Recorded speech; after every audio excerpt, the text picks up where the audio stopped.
the host now, and we are going live. So now we're live, and now I'm back host again, and I will get us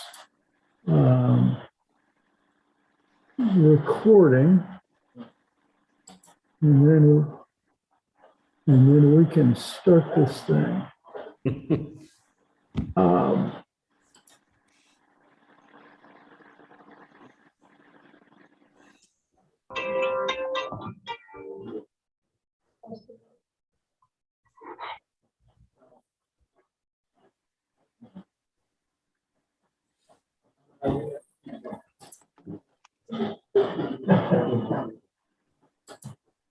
Okay, I think we're live, guys.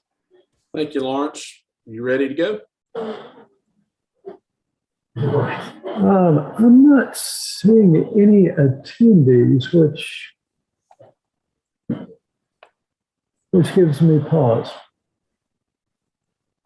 So at the top of my screen, it says we're in a practice session. Okay.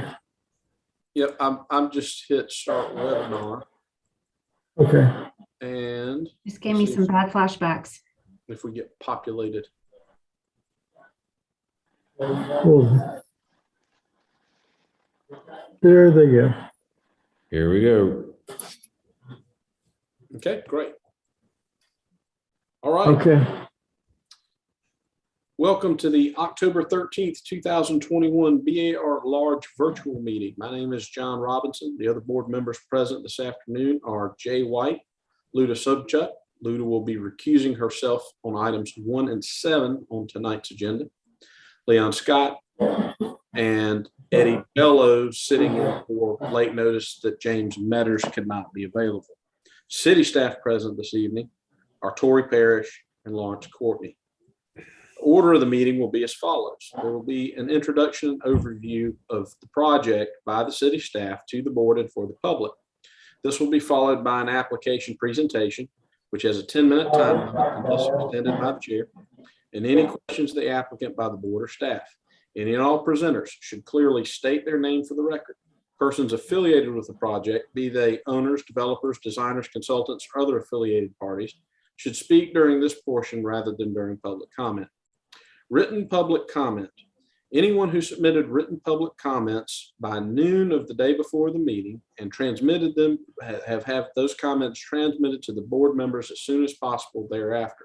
These written comments will not be read aloud during the meeting, but they are part of the consideration of the board where they're within our purview. There will then be a public comment period. This is a 2-minute time limit period per person or as extended by the chair, wherein the applicant does not respond to comments made during the public comment period. Members of the public must clearly state their name and address for the record. Public comment period is followed by city staff comments and recommendations. This is in turn followed by an applicant response or clarification period lasting for 5 minutes or is extended by the chair.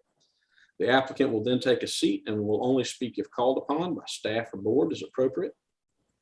There will then be presumably a board discussion and vote. The applicant presentation at this point is concluded and public comment is now closed. The applicant may clarify any inaccurate information when recognized by the chair by raising their hand and waiting to be called upon, but otherwise may only speak if called upon by a board member or staff for clarification. I note that item number 6, the 102 President Street project, has been withdrawn by the applicant and is therefore removed from this evening's agenda. This is a friendly reminder to the public to please turn off all cell phones and other devices. Please limit your comments to architecture only. Comments related to zoning, such as parking, traffic, lot coverage, or livability concerns, are not the purview of this board and therefore cannot be voiced here. You have some additional protocol to read into the record. Information on each application, including documents submitted by the applicant, as well as post-meeting results and staff comments, will be available online at www.charleston-sc.gov/BAR. To view or participate in the virtual board meeting, please refer to the below options. One is the Zoom webinar meeting link. And to access via phone, one may dial 312-626-6799. The webinar ID is 861-4992-6536. You may also join us by YouTube streaming. The meeting is recorded and is presently being live streamed to the City of Charleston BAR YouTube channel. Results and staff comments will be posted on the city website at www.charleston-sc.gov/BAR. Additional meeting protocol. Please note the following updates to public participation. Beginning with the September 22nd, 2021 meeting and for all subsequent meetings, the deadline to submit written comments is 12 p.m. the day before the meeting. The deadline to sign up to speak is also 12 p.m. is 12 p.m. on the day of the meeting. Written comments are received by the board in advance of the meeting and will be acknowledged in the record and summarized. If this is a concern, you are encouraged to sign up to speak at the meeting in addition to any written comments you may have submitted. For public comment instructions, please use one of the following methods to submit written comments or to sign up to speak at the meeting. Please provide your name, address, telephone number, meeting date, and project number. Complete the citizen participation form at innovate.charleston-sc.gov, or you may call into 843-724-3765, or you may mail via snail mail any written comments to Department of Planning, Preservation, and Sustainability, number 2 George Street, Charleston, South Carolina, 29401. Additional meeting protocol. Staff control the PowerPoint presentation that includes everything submitted by the applicant by the applicable deadline in accordance with the submittal requirements. Applicants simply need to ask the staff to advance to the next slide or whatever they want to advance to during the presentation. Applicants, staff, and board members are required to give their name whenever speaking. Video and microphone functions have been disabled for all attendees. Attendees, not board members or staff, will only be given the capability to speak when they are called on during the public comment period. The chat and Q&A functions associated with Zoom have been disabled for everyone. Additional protocol regarding public comment. The applicants and all team members and the public have been required to register, indicate the project they wish to comment on, and submit any documents in advance of this meeting. Just as in an in-person meeting, all applications heard today are part of a public meeting format. If you have registered and will speak during the public comment portion of the meeting, you will need to state your name and address for the record. Those members of the public that have registered will be called upon in order by project. Staff will call on the registered members of the public to speak for each project. Unregistered members of the public who raise their hand will not be called on. Again, written comments have been received by the board in advance and will be summarized. Additional protocol for the board. Board members will be polled by the chairperson for comments and their vote on a motion. Each member when voting should respond yay in favor or nay not in favor. The chair shall reread the motion verbatim, and the board member making the motion should correct the chair if he has not reread the motion correctly. If a board member needs to recuse, he or she will be temporarily removed from the meeting, in this case muted and video shut off, and placed back in the meeting at the start of the next agenda item. If the board needs to go into executive session, they will call into a separate conference line, and all video and audio on Zoom will temporarily be turned off until they are ready to return to the regular meeting. Ms. Parrish, what is agenda item 1 this evening? Hey there. Okay, agenda item number 1 is 518 East Bay Street. The request is for their approval for demolition of a 1-story showroom and warehouse. The project's in the Ports area in the Old and Historic District.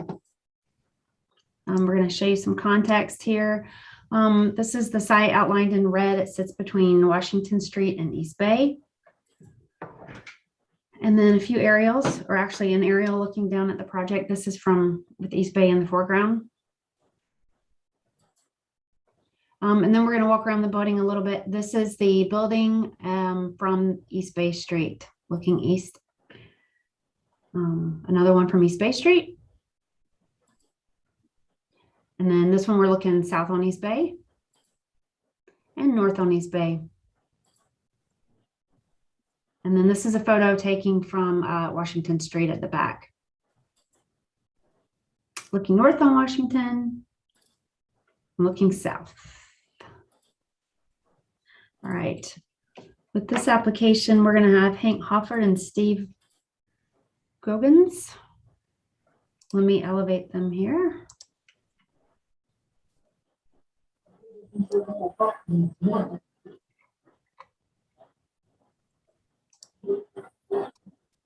Right.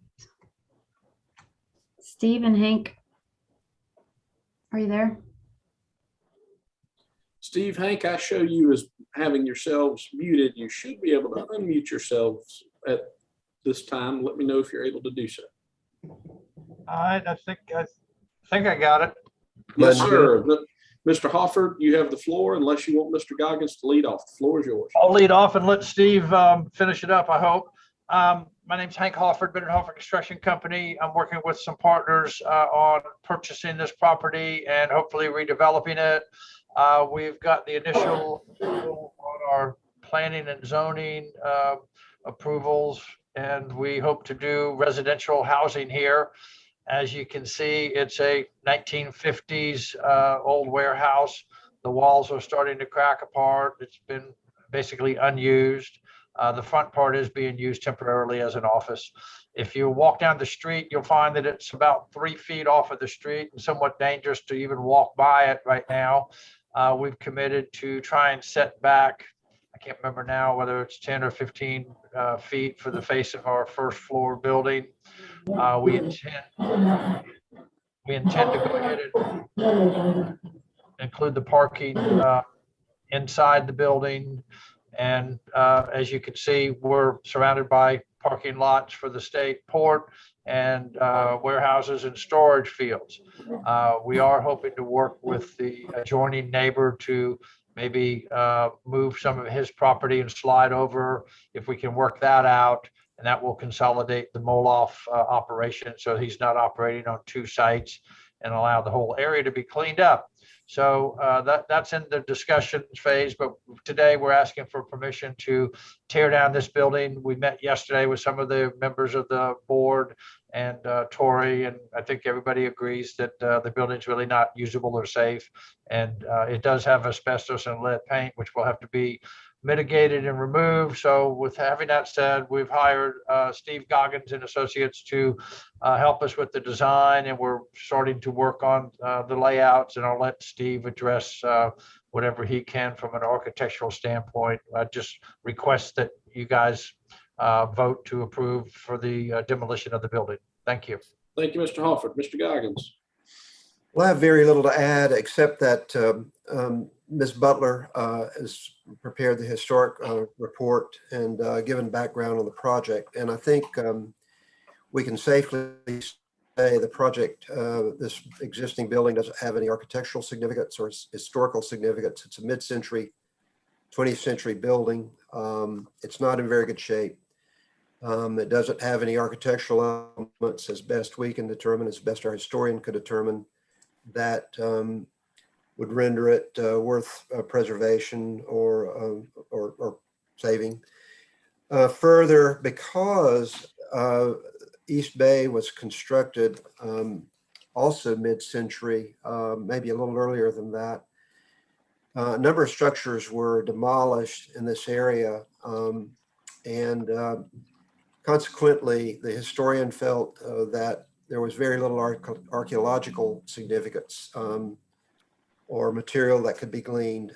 Furthermore, the whole site was built over fill, going back in time. And furthermore, and additionally, the building is on a concrete slab. So there's unfortunately perhaps very little to be gleaned or examined archaeologically. And again, the building itself has very little architectural significance as best we can not only determine, but the historian as well. And I have little to add other than that. We are hoping to move forward with the demolition and bring the city plans in the not so distant future of a new project and some new construction.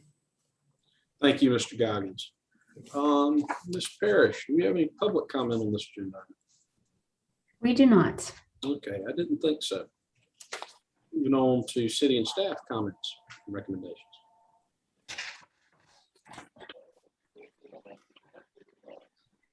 I'm triple checking that public comment real quick. Yes. Okay. Sure. Don't want to leave anybody out. All right. One staff observation. The existing building was the Morris Sokol warehouse with a showroom and was constructed around 1948. with the later addition around 1954. And then some staff comments. The building has no real special character defining features, is not unique to Charleston, and is a utilitarian building that might be found anywhere across the country. Our recommendation is approval for demolition. Thank you very much, Mrs. Parrish. The applicant is afforded opportunity to respond. Anything from either of you gentlemen? Thank you. Okay, I didn't think so. All right, we will proceed to move to potential board action and potential vote on this agenda item. What do my fellow board members have to say about agenda item number 1 this evening? I move in accordance with staff recommendation. Okay, Mr. White, I have a motion to approve demolition. Is there a second from a fellow board member? I'll This is second it. Leon. Oh, go ahead. Oh, sorry, Leon.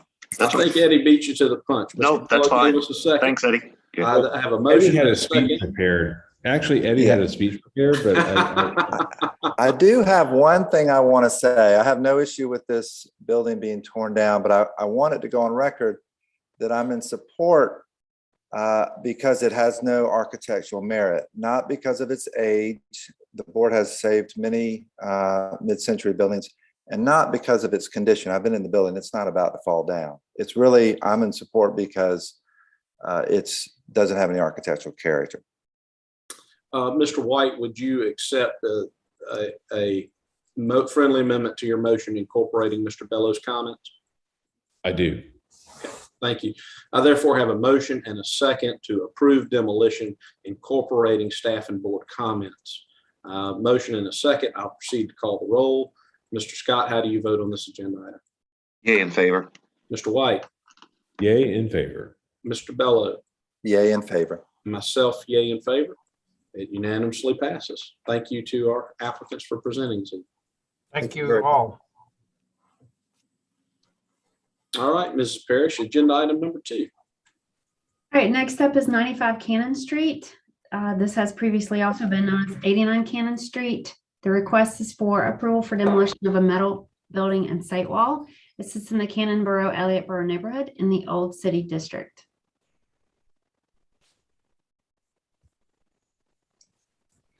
We'll get you a little context there. Aerial view with 95 Cannon at the center. Sits on the south side of Cannon between Rutledge and Smith.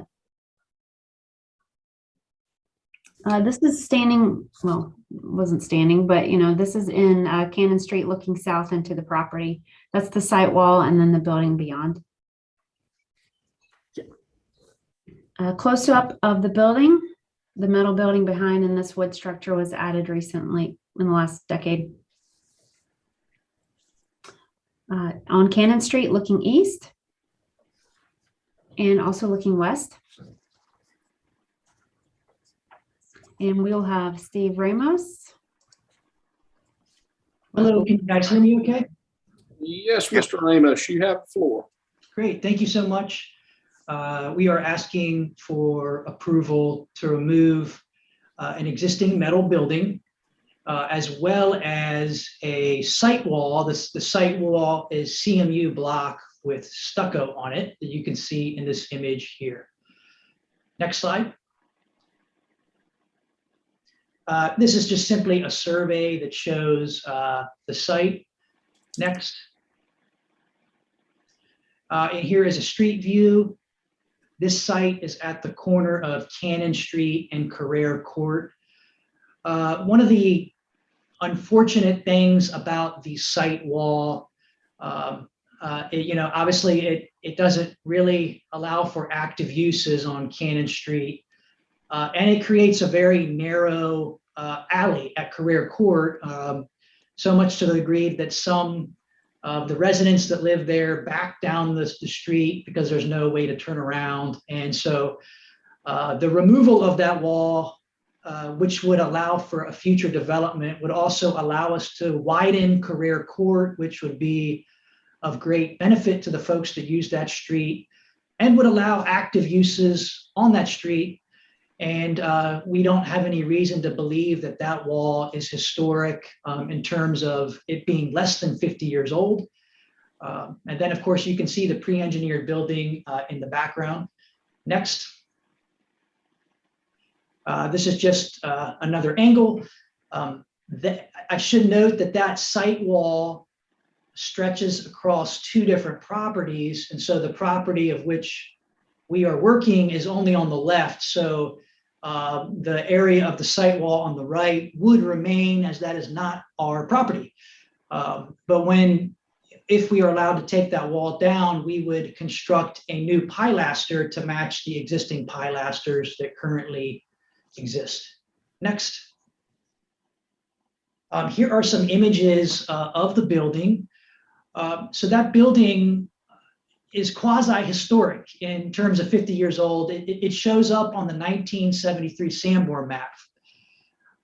In 2013, the building cladding was completely removed and replaced. So the corrugated metal that you see, the windows, the doors, the roof, the wood screen on the front, that was added in 2013. Again, by the definition of historic, it certainly isn't historic. Next slide. Here are some interior photos of the space. It's been used as an office building since 2013. So again, we call it a metal building. The technical term is pre-engineered metal building. They're very, very common structures for warehouses. Next. On the left, you'll see two images of the building pre-2013. So you'll see that the previous skin was completely different than what's there today. David Thompson was the architect, and they did actually a really good job of an adaptive reuse of that warehouse. Next slide. Here you can just a couple more images of the wall. We wanted to see what the wall was made of. Fortunately, there was already some stucco flaking off.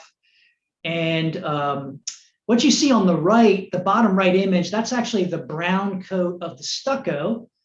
At first, I thought it might be terracotta block, which is something that you commonly see, but it's actually just the brown coat of the stucco. And if you look at the image on the bottom left, you'll see the CMU block that is exposed. And it's a tall wall, 7'7", and it's just, again, it certainly does not benefit our neighborhood. Next. We did some Sanborn research. In 1955, there was a parking lot. There were also buildings that fronted Cannon Street. So you'll see Whole Grocery along Cannon Street. Next slide. This is in 1967. Basically looks the same as 1955, but we can see that the warehouse didn't exist, nor did the site wall exist at that time. And then if you look at the next slide, 1973, you'll see that this is the first time that the warehouse shows up. And so for that reason, we know that it is approximately 50 years old, somewhere between 1967 and 1973.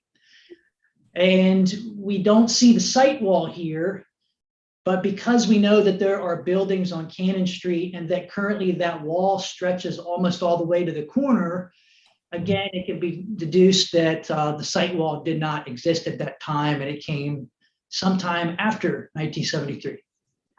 Next. So we are asking for permission to remove those, the building and the wall. You can probably guess that the intent is to redevelop the site. We have no intentions to remove those items until we are ready to build something new, because we also don't want a parking lot on the street either. But removal of these structures will allow us to do that. Related to Eddie's comment about the previous warehouse and whether or not it's old or new, just the steel frame of the building, I guess, could be argued to be historic in terms of 50 years old. Although I think it is a fun and interesting building, it's certainly, I don't think it's a Charleston building, and its placement and the style I don't think contributes a whole lot to the neighborhood, and I live in the neighborhood, so I can say that. For those reasons, we are asking permission to remove it. And I think I've talked enough about the wall. It just really, it's not good for the neighborhood, and much better things could occur. And it is not historic. So for those reasons, we kindly ask for your permission to remove them. Thank you. Thank you, Mr. Ramos. Any public comment on this agenda item, Mrs. Parrish? We do not have any. Didn't expect that we would. City and staff comments and recommendations. We do have that. One comment, many appreciate the quirkiness of this building, but the building is only minimally visible from the public right of way. And the historic portions have been enveloped by renovation, leaving no historic elements visible. Our recommendation is approval for demolition. Thank you very much. Mr. Ramos, you have the opportunity to respond, but don't feel the need to use it. I'm good, thank you. Okay, I figured that would be the case. We'll now move to board discussion and a potential vote on this agenda item number 2. What do my fellow board members have to say about this request for demolition?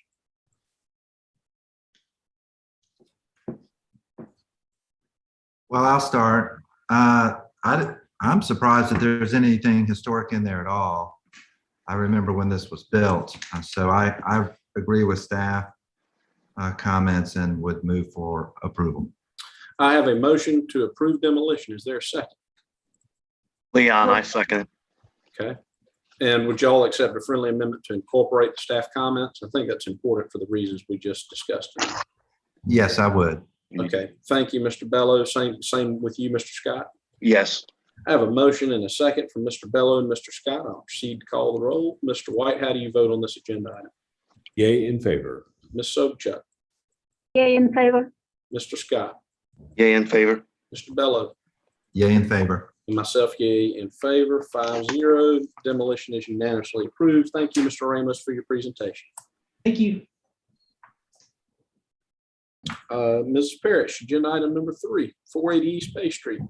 All right, this request is the approval of a maritime flagpole in lieu of a previously approved tower and seeking approval of a mural location.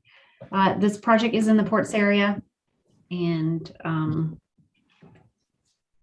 it's in a district that just flashed away, Odin Historic District.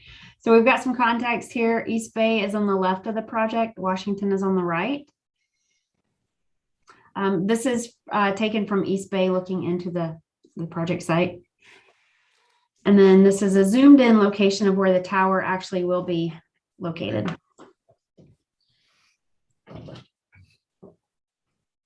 And with this one, we are going to have Mr. Joe Schmidt.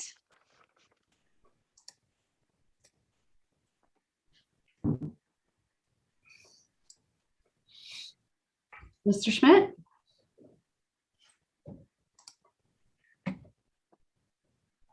I see you, Mr. Schmidt. I think you can unmute yourself now.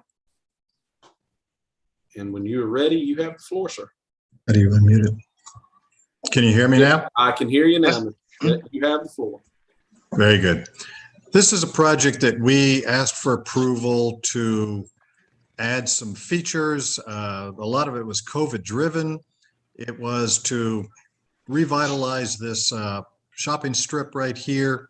It was to remove parking right up against the building. It was to add these covered awnings to make a convenient outdoor space in front of the shops and just make everything much more appealing for better tenants, fill up some of the vacancies.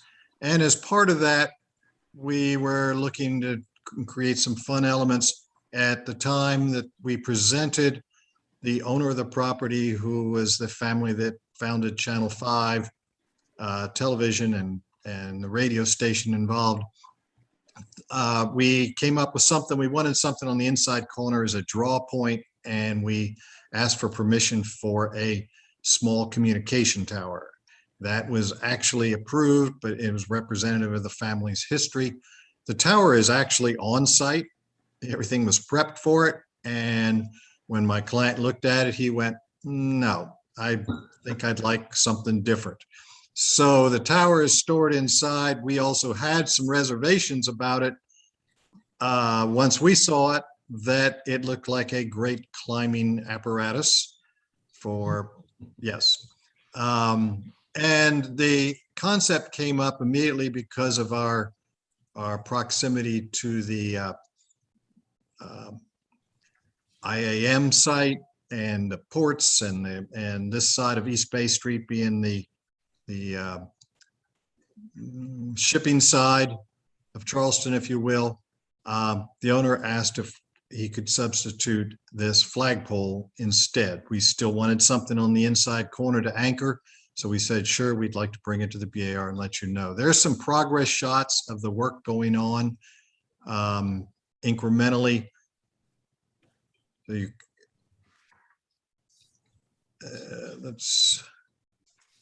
do you have those shots of just the progress? There you go.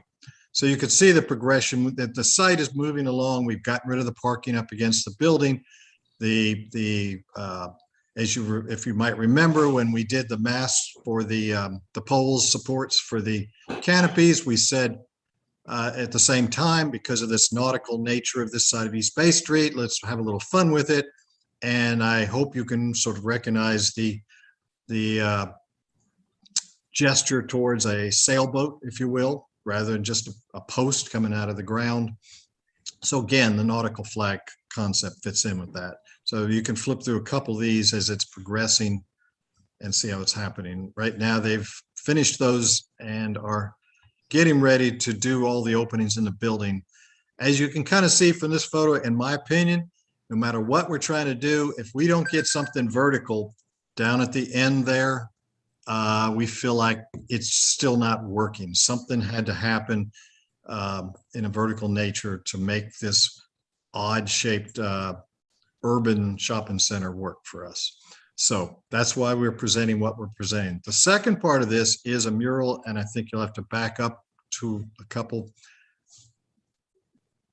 Saw it a minute ago.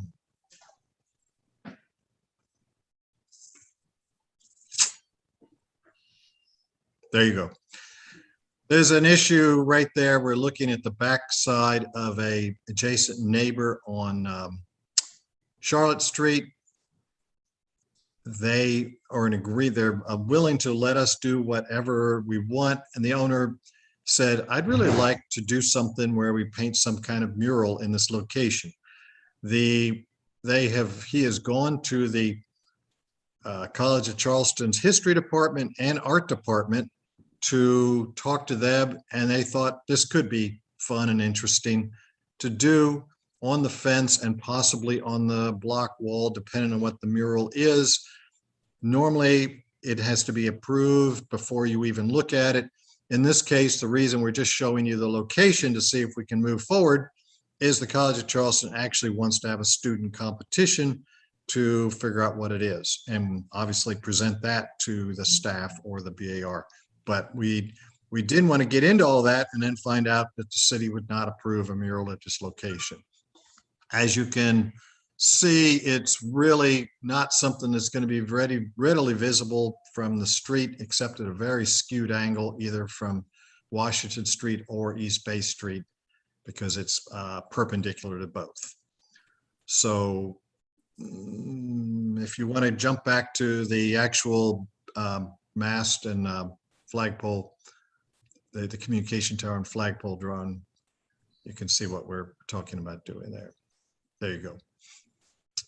That's what's being proposed. It fits in the same landscape bed that's at the base. We can make the anchors work the same. The height is relatively the same. I don't know, I can't tell you what the flags will be but they're talking about the state flag, a city flag, an American flag, something on that order. And like I said, we've got the tower, but it's it would be equally effective in my opinion, for what we were trying to achieve. But the owner asked for something different and is willing to asking for us to come to the board and ask about it. So I'll take any comments or questions from the board. Thank you, Mr. Schmidt. Any public comment on this item, Mrs. Parrish? We do not have any. Okay, city staff comments and recommendations? I would like to preface the staff comments by saying that staff members have not seen the tower.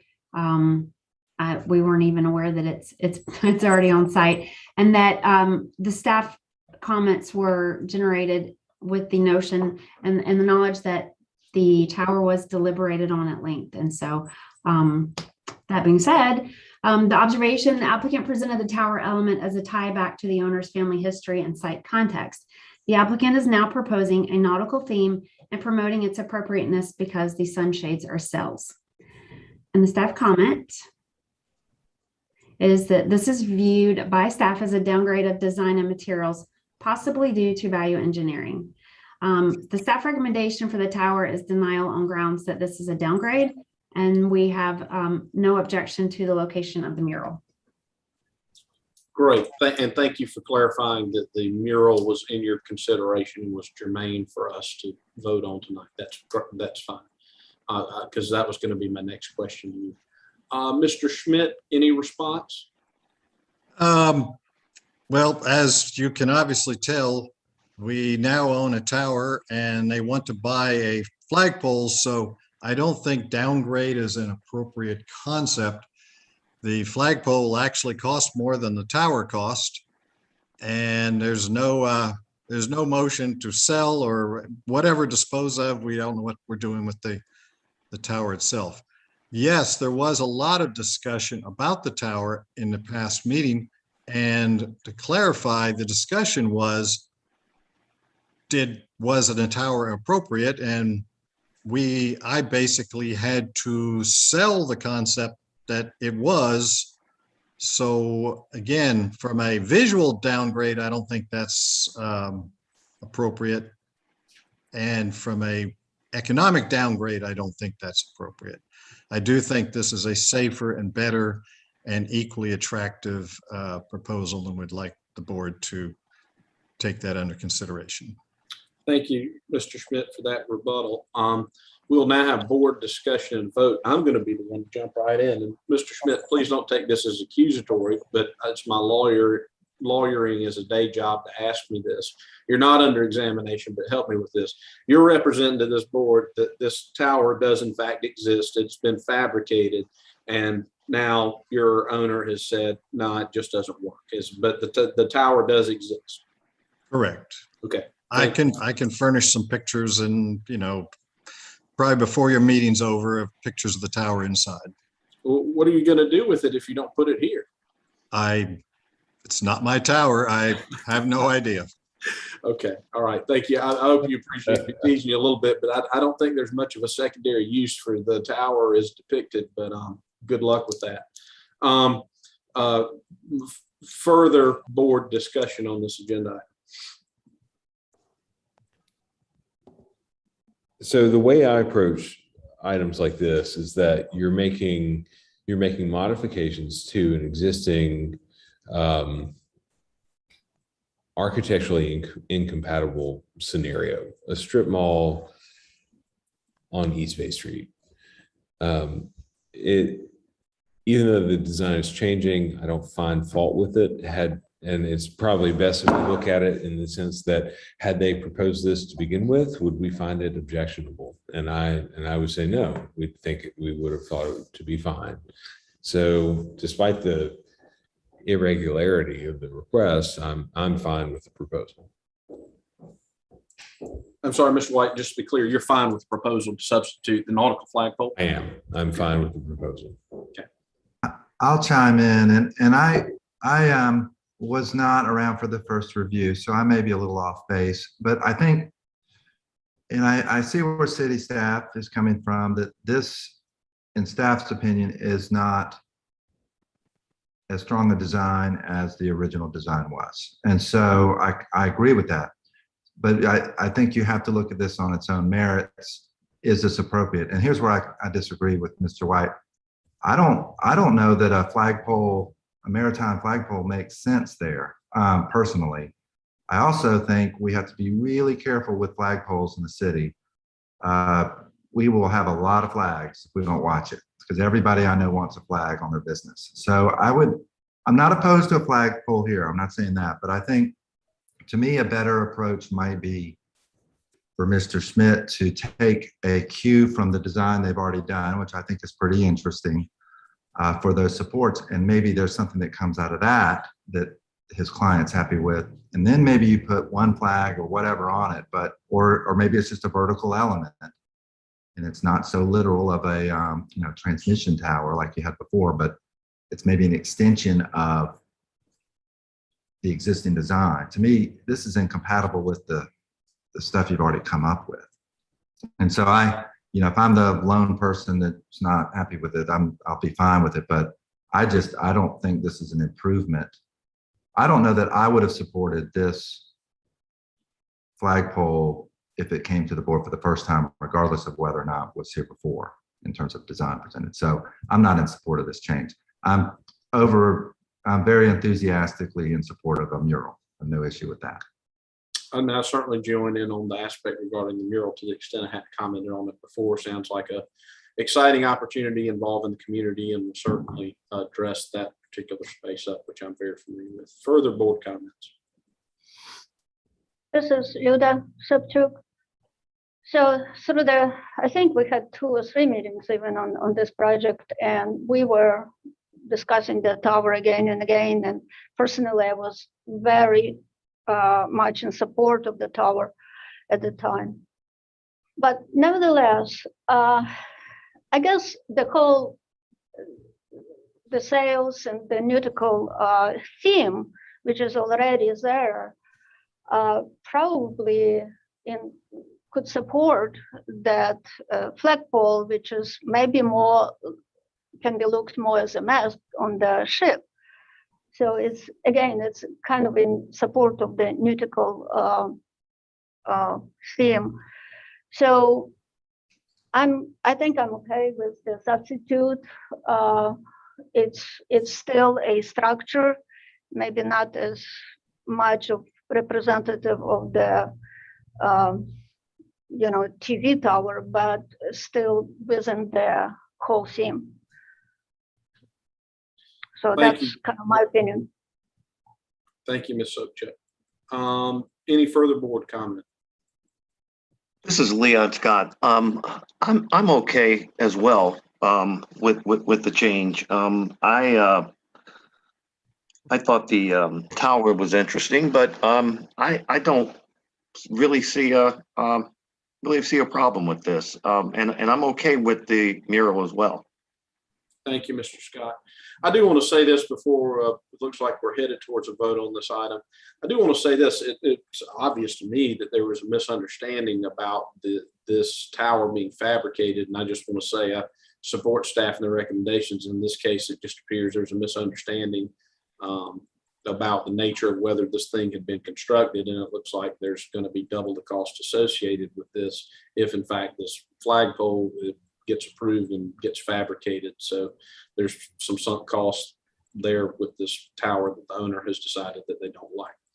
All that having been said, is there a motion on this agenda item? And anyone making a motion, please be clear on incorporating the status of the mural.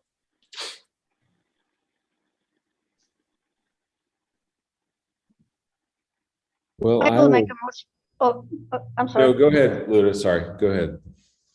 I will make a motion to approve the change from the tower to the flagpole structure with board comments, and also including the wall, the location of the wall for the future mural. Ms. Sobchak, let me make sure I've restated your motion correctly and tell me if I'm wrong, paraphrasing it. It is for an approval of the maritime flagpole, incorporating board comments, as well as approval of a mural in the designated space on the wall. Is that a correct restatement of your motion? Correct. All right. Is there a second? I will second that. I have a motion and a second from Mr. White. I'll proceed to call the roll. Mr. Bello, how do you vote on this item? No, not in support. Ms. Sobchak, Yay in favor? Mr. Scott, Yay in favor. Mr. White, Yay in favor. and myself, yay in favor, so that it passes 4-1. Thank you to our presenter for that. See. Thank you very much. Agenda item number 4, Mrs. Parrish. All right, this item is 93 Society Street. The request is preliminary approval for exterior modifications to 93 Society Street, including facade and east elevation, modifications to the adjacent alley, and rear 3-story addition to 284 King Street for a hotel and restaurant development. This project's downtown. It sits in the Heights Districts 3 and 6 and in the Old and Historic District. Right. You have reviewed this project before in December of 2019. It did receive conceptual approval. And I'll let you take a look at the staff comments that were adopted.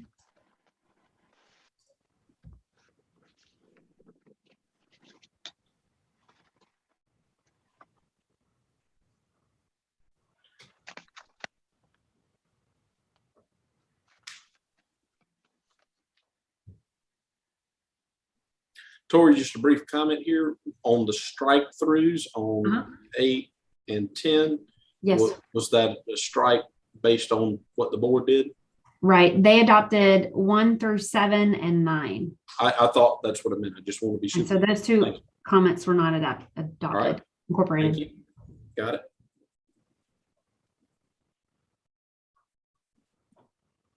Let us know if you're ready and we'll move on.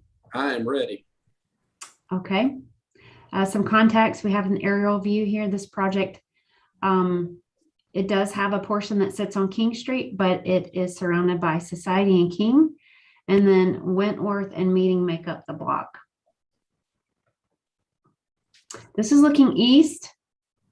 Yeah, there we go. And then right there, yep, that brick portion too is part of this project. And then these next few slides might be a little mixed up. I was previewing, but this is taken from Society looking towards King Street with 93 Society Street on your left.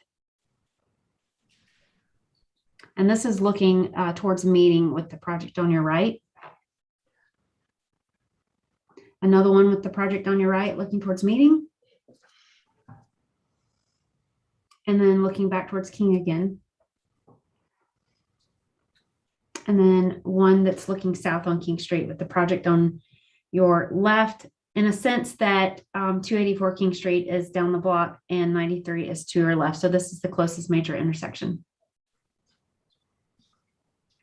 All right, we're going to have Tara Romano. She's ready. And I think Neil Stevenson is on the line. And then Tara, if you can hear me, I have not found Nate unless he's with you. Nate is the landscape architect with Remark.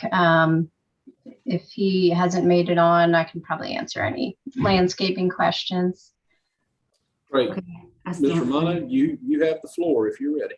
All right. And I was going to ask real quick, would it be possible to have a little bit over 10 minutes to get through a little bit of the details, maybe 15 at the very most? Sure. I'll give you that extension. Okay. Thank you. I appreciate it. Okay, so I'm going to skip to the next slide. All right, so just to orient you, since this is multiple buildings part of this project, this is a view looking south. So you'll see 93 Society Street. That's the main building that's part of the BAR submittal. And then the alley to the left, which is going to become the courtyard entry for this hotel and restaurant. 284 King Street, that part of the building, we had the facade approved to redo back several years ago, and that's actually permitted and about to start construction. And then the back of 284 King Street, all of those little additions in the back are already approved to be demolished. And so there'll be a 3-story addition back in that part that's part of the hotel. That 292 King Street building that's a separate building. There will be no BAR scope there. So the BAR scope is really just that face of the 93 Society building and the alley. And then you'll see in the renderings, you can see just the very little top of the addition at the end. Next slide. Tori went through a lot of these context photos, but this is the corner of King and Society. So towards the left, you see 93 Society down there and the alley, and to the right, 284 King Street. Next slide. Just to point out a couple things on 93 Society, the frameless glass storefront and the stone granite base at the bottom there. Those are parts that are going to remain on this building. The awning, the canvas awning will be removed. You'll notice right now it's a stuccoed building and there's no detailing at the top of the cornice. There are things that we'll go through. We're going to be adding some of the historic trim detail to that. And then you'll see the alley, the east side of 93 Society, which needs a lot of cleaning up, you'll notice. Next slide. This is just another view of 93 Society. Next slide. This is a view into the alleyway with the little additions in the back that are going to be demolished. And on the left, you're in the alley looking out. You can see the rear part of the Dumas building across the street. Next slide. Again, this is the view looking towards King Society. 93 Society is on the left. Next slide. View looking towards Meeting. Next slide. This is a historic photo from sometime between 1944 and 1955 of 93 Society. You'll notice the frameless glass storefront at the bottom there with a stone base. This is similar to what that exists on the building now, and that's what we're going to retain. It was rebuilt in the past 10 years. But a lot of the details that you see here are gone. The building is now stuccoed. Those little brick cornice details at the top are gone now, but that's something that we plan to restore, but in stucco. The storefront cornice is gone. We're going to be rebuilding some kind of cornice there. Next slide. This is not in this submittal, but just to see what we're doing with 284 King Street. It's about to start construction. That photo at the top center is the historic photo of that facade, which was changed a lot in the 40s, obviously, to that brick building. So we're going to be restoring it. You can see on the left the elevation to what it used to be. But again, that's not part of the submittal, but for reference, that's part of this hotel for context. Next slide. Sanborn Maps.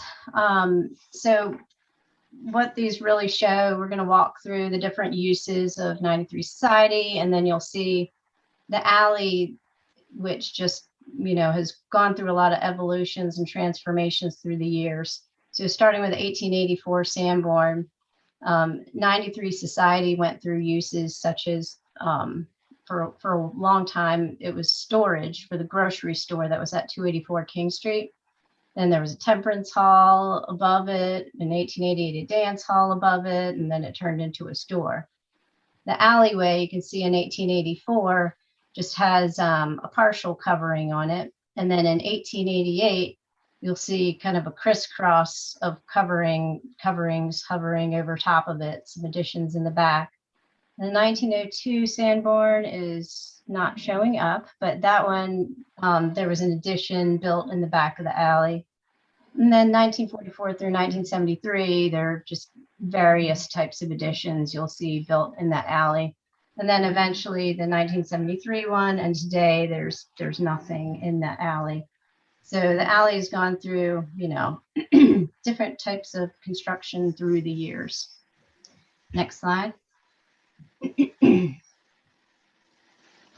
This is a slide from our conceptual presentation, but just for reference, we received approval at conceptual level to change most of these windows on the side of 93 Society to doors with little balconies. And that was based on this 1902 Sanborn, which you can't see, but it had some historic background showing that there were doors previously there, but that was discussed and approved by the board at the conceptual meeting. Next slide. how we address the board comments from that last meeting. So we received the conceptual approval with the board comments below. Number 1 did not apply. Number 2 is dealing with, we'll need to go to the DRC for any work in the right of way, like the marquee that hangs over the sidewalk, which we will do. Comment number 3, we will be submitting for an encroachment permit. But this was the first comment. You can see the rendering at the top, which was the previous submittal during conceptual. The comment was that the staff did not support the concept of a projecting half-round marquee as an extension of the cornice of the adjacent historic building. So what we did, you'll see in the rendering below, is we detached the marquee from the storefront and created those as separate elements. Number 4, the concept of the courtyard as a hyphen between the buildings works fairly well. And, we have kept and retained that element. Number 5, the ground floor storefront changes are insensitive from a preservation perspective and should be restudied. So it was agreed in that last meeting that we should retain that frameless glass storefront with the stone at the base. So that's what we've done in this submittal. We've retained that. Number 6 is not applicable anymore. There is no generator. Number 7, the roof over the courtyard's awkward, should be restudied. We'll show you in some of the following renderings how we've refined and restudied that roof. And then the final comment, number 9, the existing stucco should not be removed if that's the intention. And we have clarified on our notes that we're retaining that stucco. Next slide. Just to orient you on the different elements of the building. And this is a view from across the street, but actually a little bit farther back than what you could really stand, but it captures everything. The first floor of 93 Society, that's restaurant use. And then there's hotel rooms on the second and third floors above. And then the hyphen to the left, that's the main entrance and courtyard. In the far top, you can see the addition up there. This addition, that's a 3-story addition at the back of 284 King. That'll be done in the same stucco finish with the same trim details for a consistent look. And then you can start to see some of the little iron balconies on the left-hand side of the building there. Next slide. Just to go through some of the materials, the existing stucco will be painted. And then we'll restore the top cornice trim detailing to emulate that historic photo that we were looking at. The new hyphen wall will be stucco with similar cornice detailing. The non-historic windows will be replaced with wood historic looking windows. And then we'll be adding painted wood planter boxes. Next slide. This is a close-up of the storefront and the marquee. So we're going to keep these frameless glass windows and the home granite base and the tile at the entryway. And then the cornice that we're putting on both the storefront and that marquee will be made of a preformed lead-coated copper, pre-finished. Campbellsville is the manufacturer. I think they do a lot of the restoration work around here. There's fluted glass detailing that runs in a horizontal band on the storefront and marquee. So on the storefront, the fluted glass will have a solid backing so that you'll just get like a subtle glass effect from it. And then whereas on the marquee, we're proposing to backlight that fluted glass just subtly with a warm glow, like an LED tape light that's set back into a cavity far enough to where you won't see the dots of the LEDs. And then overall, the design strategy, now that we're retaining the existing, more modern, kind of clean frameless glass storefront, is to pull in the linear accents of that storefront. And we're doing that by the use of the vertical fluted glass. And then you'll see vertical wrought iron detailing on the brackets of the marquee, all just linear accents. You'll be able to see the vertical wrought iron balcony railing patterns, and then other little linear and fluted details throughout the courtyard. Next slide.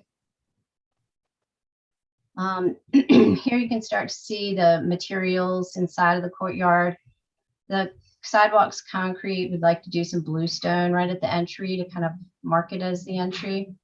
And then you have silver travertine pathway running down the left side of the courtyard. On the right is an outdoor dining area and then a glassed-in garden room. And at the back part of the courtyard, you have a outdoor covered kind of living room with porches at the rear. And the main entrance to the hotel, you walk down that path and then to the back and into the hotel. There are lanterns, tin ceilings, landscaping along the path, and a natural wood accent finish on the wall at the rear, and then the wrought iron balconies above. Next slide. This is a view looking towards King Street. You can see the entry marquee and then the storefront in the far. Next slide. This is a view from the corner of King and Society. So, the owners, being down at the end or in the center of the block, they want to kind of, just give a little, hey, we're here with that, with the marquee sticking out some. So they just want to give like a subtle effect, since in the grand scheme, they have this giant hotel behind them. They're just a little 25-room boutique hotel. So that's the intent of that, is just to give a little bit of, presence that you can see it from King Street. Next slide. This is not a right-of-way view, but it's a section through the courtyard that kind of helps explain the materials. You can see the wrought iron balconies, the shutters, and then you have the porches at the back of the courtyard, the garden, the glass garden room, and then the outdoor dining at the front. Next slide. Again, on the left, that's not a right-of-way view, but it helps kind of orient you to how the roofs over the courtyard are constructed. The atrium roof at the top has skylights in it, and then you have the lower roof. On the right, there's a slim right-of-way view into that little outdoor living room in the back with a porch above and skylights. Next slide. One of the comments was to refine, it's my 1-minute timer, was to refine this canopy roof. So at the top left, you'll see the previous, and then at the bottom is the proposed atrium roof. So what we did was we straightened out that fascia on it and made it into the lead-coated copper metal, did some fluted detailing in the front of it, and just, a lot of levels of refinement were added to it. This roof, actually, you can't see it from the street until you walk right up to that entrance and look up. So it has little visibility actually from the street. Next slide. Another view into the courtyard. Next slide. And then this is the geometry and palette child, sorry. The fluted glass details, the garden room, examples of the railings and the color palette. Next slide. This shows some of the materials and specs and the paint colors. Next slide. Courtyard materials and fixtures. Next slide. Tin ceilings and skylights and lanterns. Next slide. Doors and windows on the second and third floor, they'll be wood with traditional profiles. Next slide. And then all the doors and windows in the lower level, the first floor, will be a metal clad product with real slim contemporary lines. Next slide. And then this is basic roofing, and then the metal cornice material. Next slide. All right, I think you can just flip through the floor plans and site plans. There have been no changes from the prior submittal. These go through existing, previous, and proposed of each floor. That's street elevation.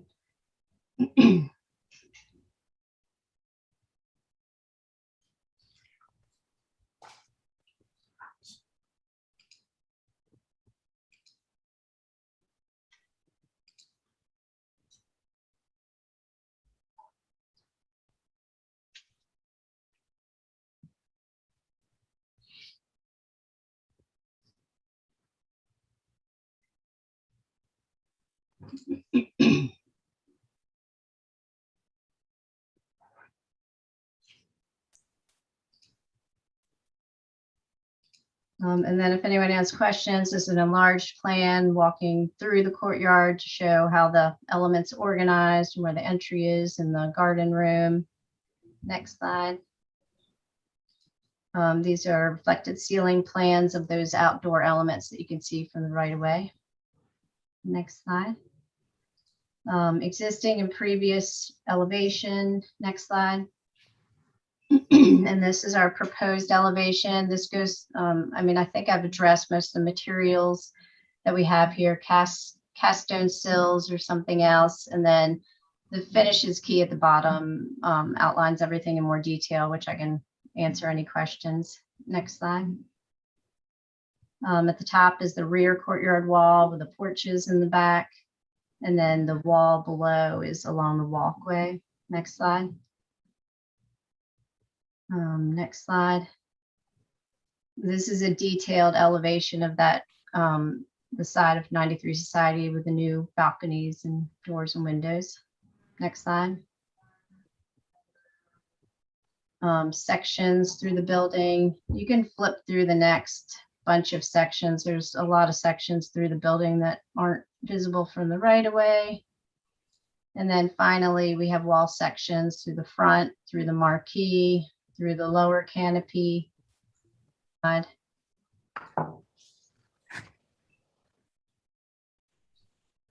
This is through the atrium roof and the balconies and the garden room. Next slide.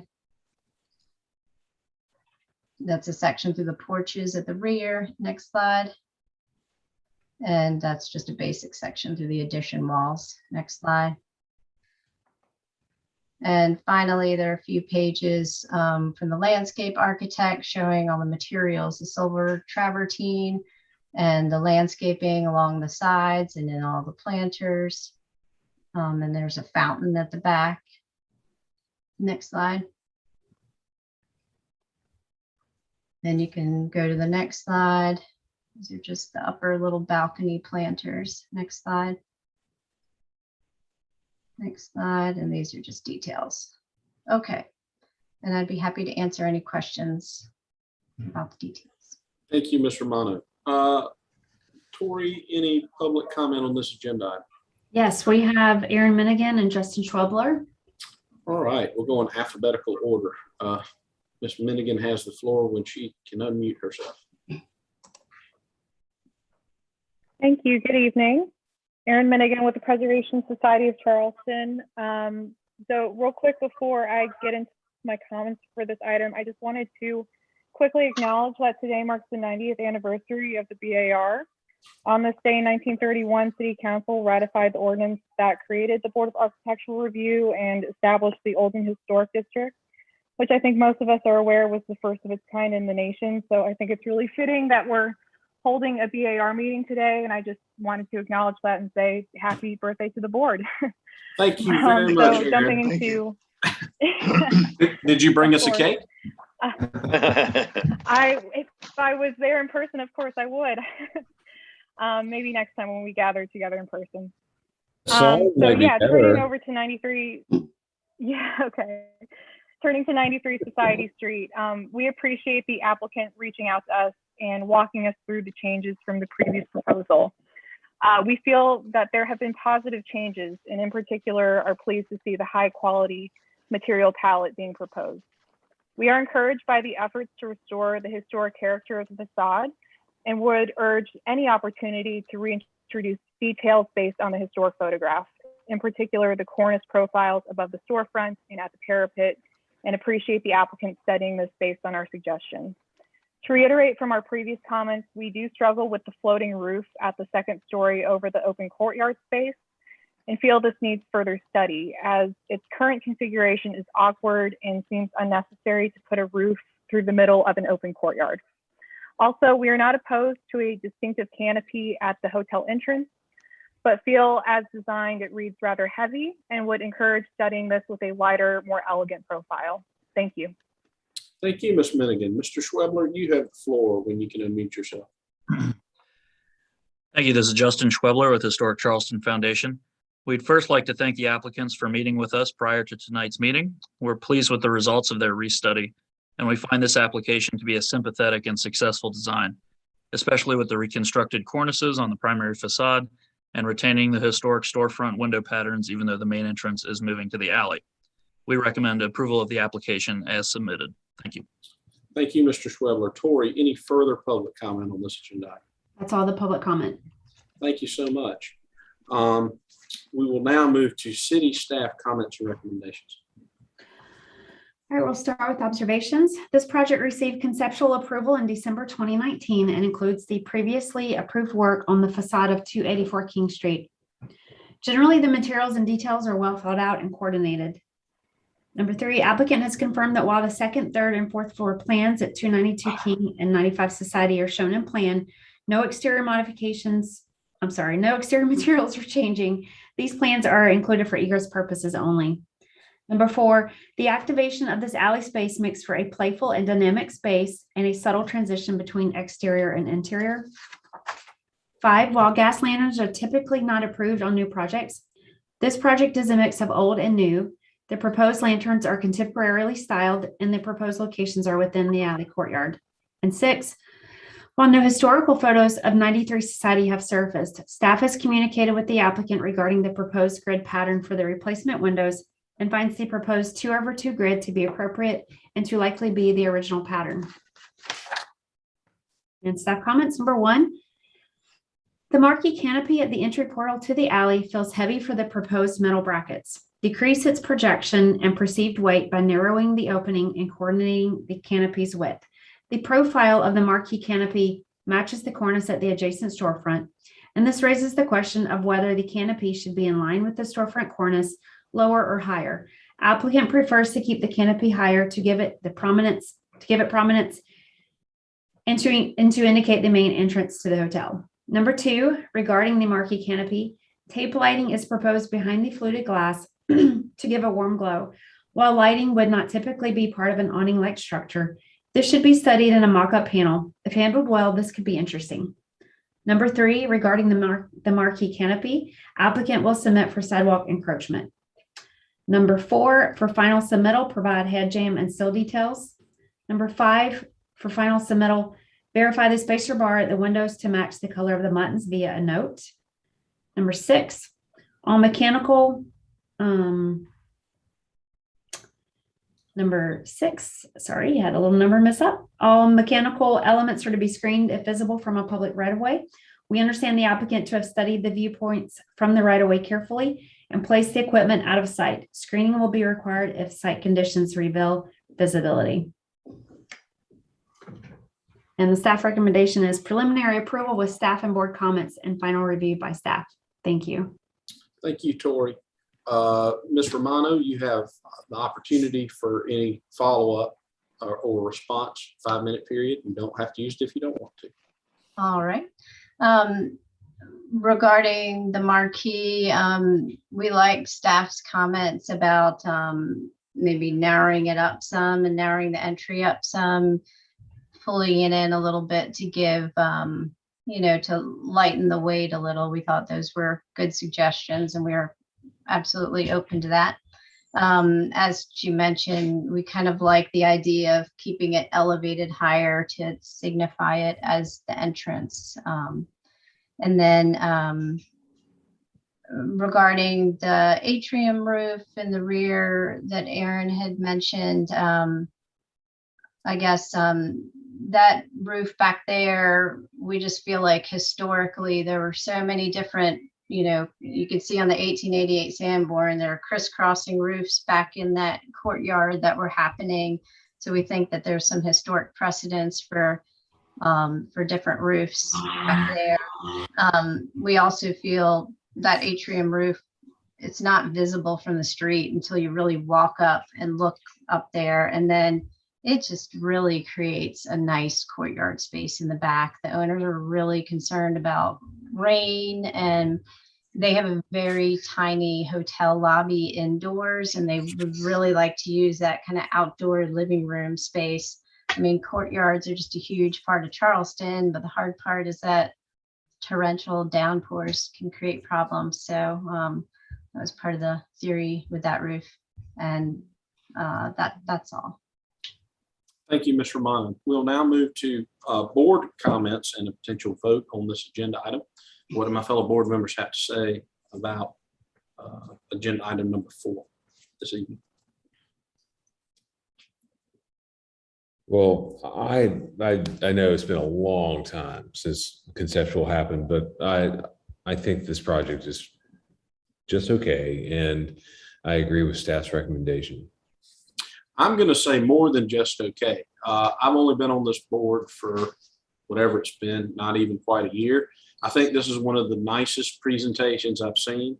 It's one of the most sympathetic efforts I've seen to emulate what you had historically with the facade while retaining the stucco.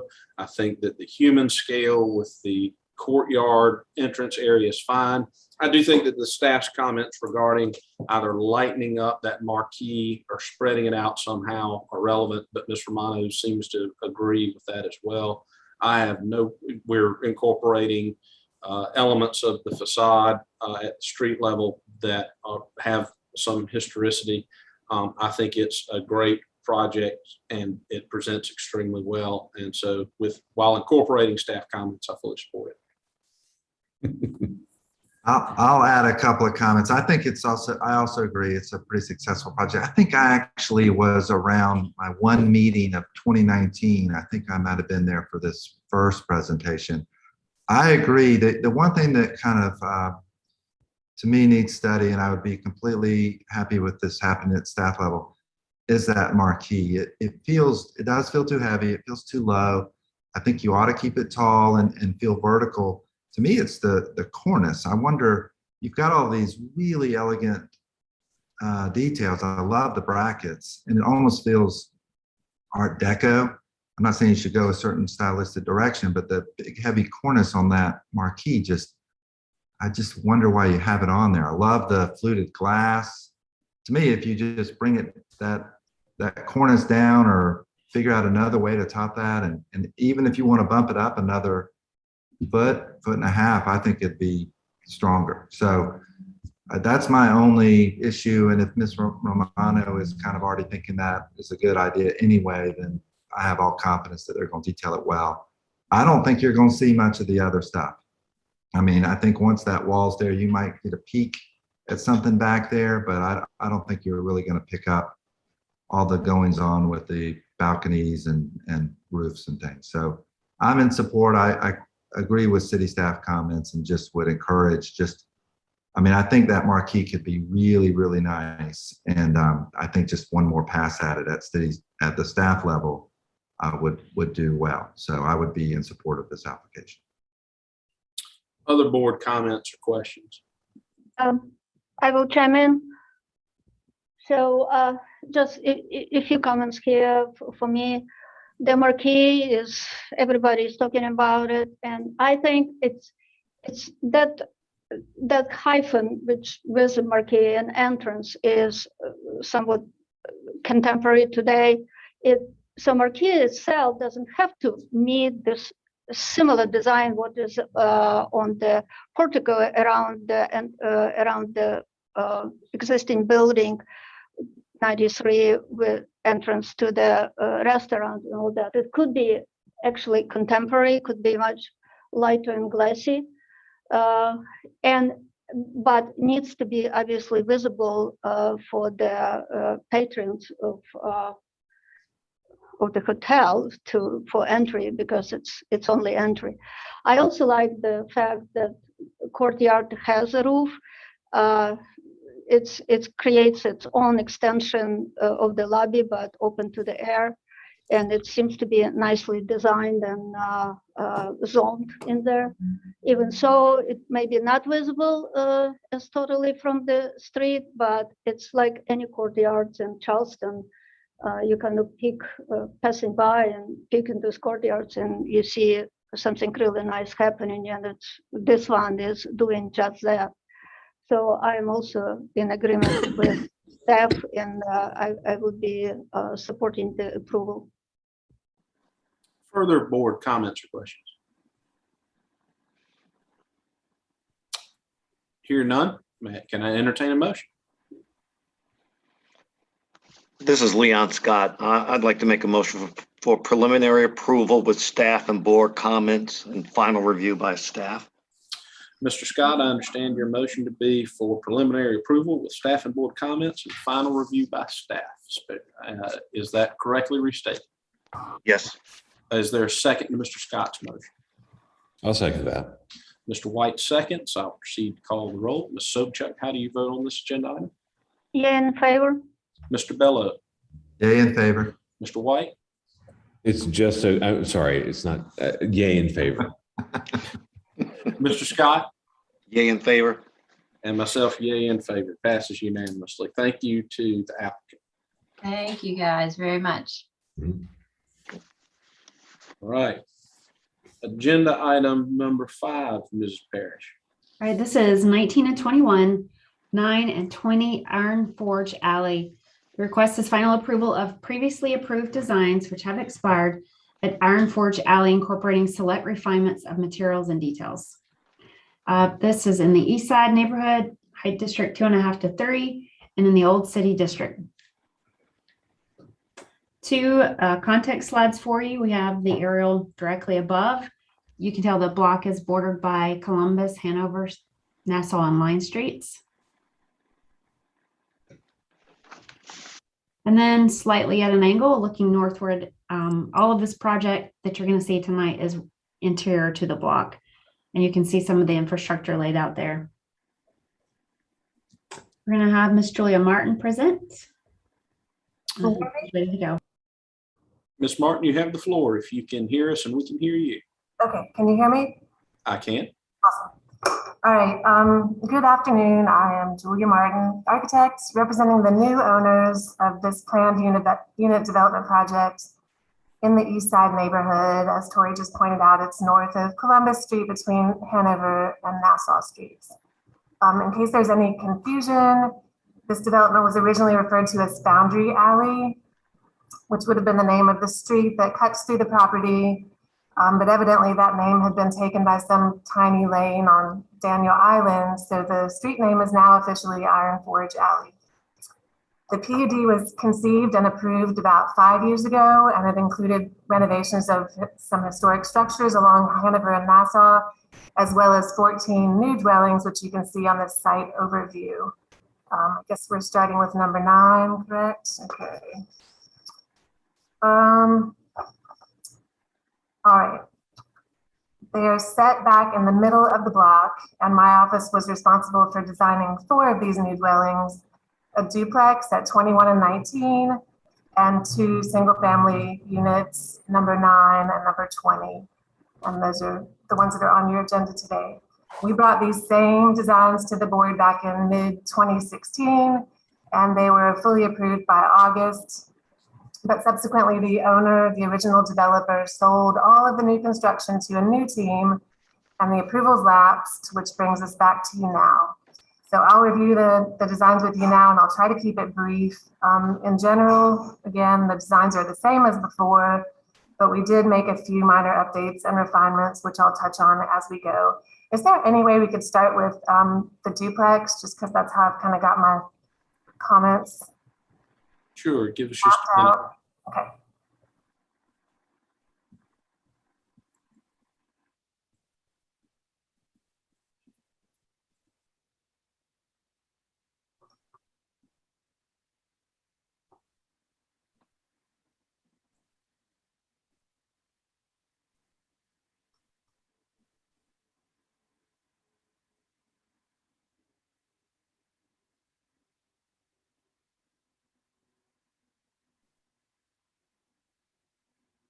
Okay, there you go. All right, perfect. So we'll start here with 19 and 21. And if you would go ahead and proceed to the next slide. These were some of our design precedents, both local and farther afield. And on the right is our materials palette, where we have made a couple of minor updates. Whereas before we referred to Artisan Hardy plank, we're now referring to Boral lap siding since Hardy has stopped producing the artisan products. And whereas before the secondary elements were to be clad in cedar tongue and groove nickel gap siding, we're now calling for Boral nickel gap. because we just think it's a better, more consistent and durable product. And this sheet is the same for all the sets that we're reviewing today. Okay, next slide. This is, well, on the right is our enlarged site plan for this structure, and nothing has changed regarding the siding. Next slide. This is sort of a holdover indication of the general landscape palette for all the units provided by the firm formerly known as Buyers Design Group, now called Synchronicity, who did the design work for the entire site as well as all the other new dwellings in the development. Next slide. This is the overall parking layout. Nothing here has changed. Next slide.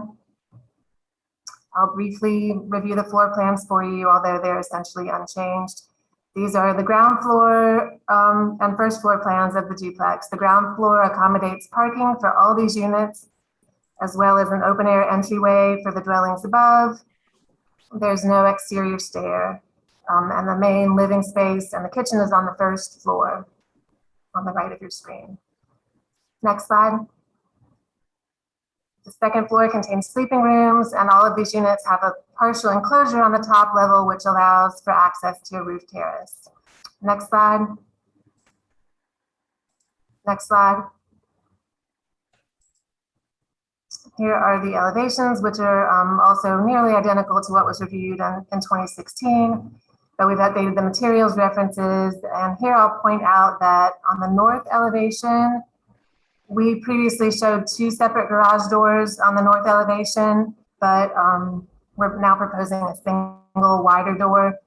I don't know if maybe I've gotten a little bit kinder over the past 5 years, but that's basically a 90-degree turn situation there. And we'd like to make that one adjustment so that it's a little bit easier to get into that space with the car.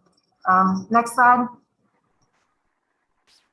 Now we're into the details, and again, we've updated all the materials references, and we've also updated some construction details to reflect our current recommendations, as well as some coordination with the structural engineer, but nothing here has any effect on the overall design that you would see from the public right away.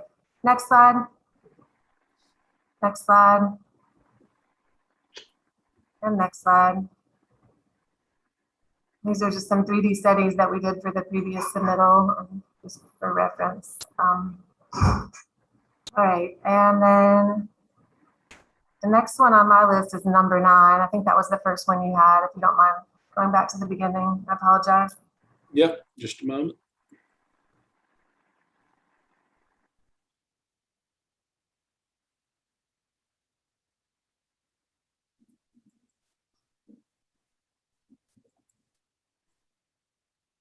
All right, this is number 9, Iron Forge Alley. It's a standalone single-family dwelling over on the south end. The language of this design is the same as what we just reviewed. So, Tori, if you don't mind, or I guess is it Lawrence who's dropped? Yep. If you don't mind skipping ahead to the floor plans on A101. All right. This unit is extra compact, but follows the same paradigm as the others, with the parking and recessed entry on the ground floor and kitchen living space on the first floor. Next slide. There's a bedroom and an office on the second floor and a partial enclosure and roof terrace on the top. Next slide. Next slide. All right, these are the elevations, essentially unchanged, except for materials references, and again, the shift from a really tight dual garage door to a single wider door on that east elevation to hopefully minimize car accidents. Next slide. Next slide. And, you know, this design shares some of the same type elements as the others do: cantilevered bays, cantilevered porches. Next slide. And the wooden entry gate at the ground level. Next slide. And here's a 3D study that we have done of this one. All right, I'm ready for number 20.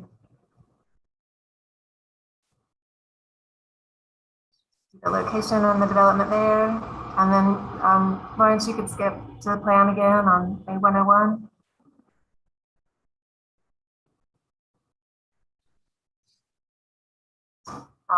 Not an identical plan, but a very similar situation, as the others.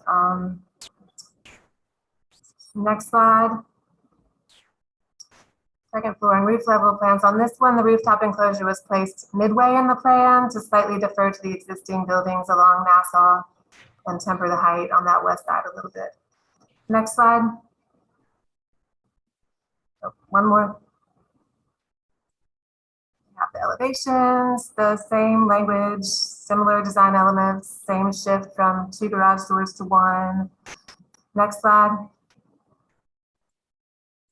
And again, the details are simply updated and refined, but otherwise no change to the design.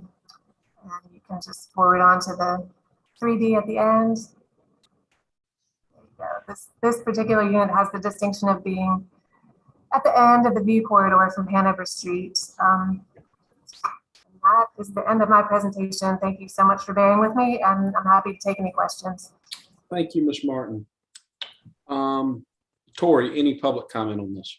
We don't have any. Thanks. Didn't expect any. Okay. Very good. We'll move to city and staff comments and recommendations. So as Julia noted, the buildings included in this application earned preliminary approval August 10th, 2016 as Foundry Alley, lots 1 and 2, 7 and 12. This approval has expired and applicant has made minor material and detail adjustments in the resubmittal. Staff comments. Number 1, the proposal utilizes a hybrid approach of Galvalume standing seam metal roofing with 1-inch seams and hand crimped ridges. This method seems permissible as long as the joints are tight and minimized. Number 2, while railing might meet code, a slight tightening of pickets would be more visually appropriate. 3, civil drawings to be reviewed separately for the overall project. 4, a color palette for the entire PUD needs to be submitted and reviewed. And 5, the final 4 permit drawings with revisions have been reviewed by staff. The recommendation is final approval with board and staff comments. Ms. Martin, you have a 5-minute rebuttal or clarification period if you choose to use any, all, or none. I'm fine. Thank you very much. Okay, great. We'll move this to my fellow board members. What do you have to say about agenda item number 5? I agree with staff recommendation. Okay. Any further board comments or questions? So moved. Okay, so that, Mr. White, that was a motion for final approval, board and staff comments incorporated. That's correct. And Mr. Bello, I understand you just seconded that. Yes. I'll proceed to call the roll. Mr. Scott, how do you vote on this motion? Yay in favor. Ms. Subchuk, Yay in favor. Mr. White, Yay in favor. Mr. Bello, Yay in favor. and myself, yay in favor. Passes unanimously. Thank you to the applicant. Thank you. All right. This is agenda item number 6 has been stricken. We have agenda item number 7, 578 Meeting Street, for which I understand Ms. Sobchuk is going to recuse by muting and turning off her visual. I think this is last item, right? So I can leave altogether. Yes, no. yes, you may. No. Thank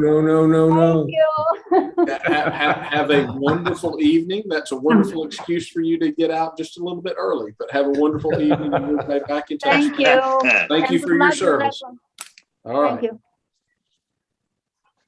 All right, Ms. Parrish, agenda item number 7. Okay, here we go. 578 Meeting Street requests is conceptual approval for a new mixed-use structure with 231 residential units, parking, retail, and incorporating a small remnant historic structure. This is within the East Side neighborhood. The existing structure is not rated, but was built prior to 1929. We're in the Heights District 3.5 and 5, and in the Historic Corridor District. The project was reviewed on July 28th of this year, and at that time, the motion was to deny conceptual approval of this application based on inappropriate incorporation of an existing structure, misappropriation of board principles, and specific to a request for extra height, a lack of architectural merit, exceptional architectural merit, warranting additional height, and additionally incorporating board and staff comments. You guys had a long one on that one. Okay, we've got some context views for you here. This is an aerial showing the location is surrounded by Meeting Street, Johnson, Stewart, and Nassau. This is the old Regis Dairy site. This photograph is taken from Meeting Street, sort of at the northeast corner of the site. This is not the remnant structure. This one will be demolished. It's already received approval. This is this is showing the remnant structure here towards the center of the photograph, taken from Meeting Street. And then this one from, as you can see, Stewart and Meeting there, looking southeast. And then we're on Meeting Street, looking north towards the project. The project would be on the right side of the street. And then also looking south with the project site on the left.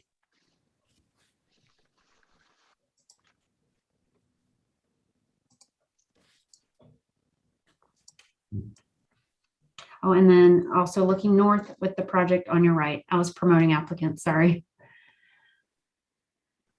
All right, with this one, we're going to have Mr. Jimmy Walker and Mr. Ross Kirby. All right, Mr. Walker, Mr. Kirby, you have the floor. Who wants to go first? Thank you very much. We're going to have Jimmy do a brief introduction, a little bit of additional history on the site and the various meetings we've had with the different preservation and staff groups to give you a little background on the work we've done since the last time we presented to you. And then I'm going to go through the current design. Okay. Jimmy, can you unmute yourself?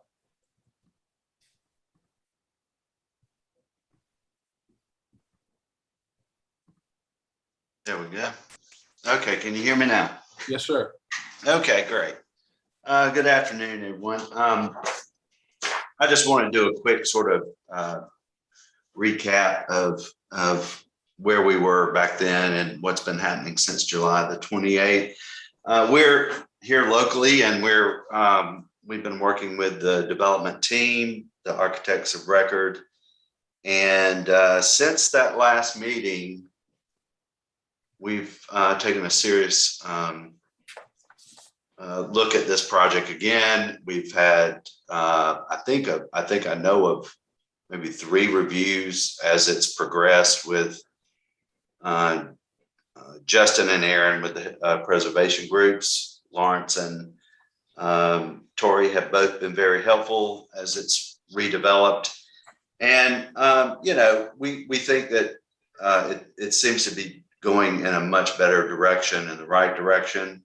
We've had some very good comments along the way. We know there are going to be other comments as this moves forward. It's a large project, but just want everyone to know we've been working very closely at this, trying to redevelop and come back tonight. So we think that we've made a lot of good moves in this from the first time you saw it. Ross, I assume you may need more than, I think you'll need more than 10 minutes to kind of go back through this, but Just a skosh. I'll try and keep it as brief and succinct as I can. But that's fine. If we're bumping up the limit, we'll give you a reasonable extension. Show us. Okay. There's a lot to cover. So, but anyway, Ross, you want to start going through the. Absolutely. So I think our biggest takeaway from our initial submittal is that we had not taken the correct approach to our initial concept for how the design needed to evolve, what the basis was for the concept. So we went back to square one, scrapped everything. We knew we had a program to design for the project, and we knew we had some constraints on the site that we had to manage. There's the Regis Milk facade that's being maintained. There's the church on the southeast corner, and then there's a lot of contextual environmental stuff in the neighborhood that we have to respond to.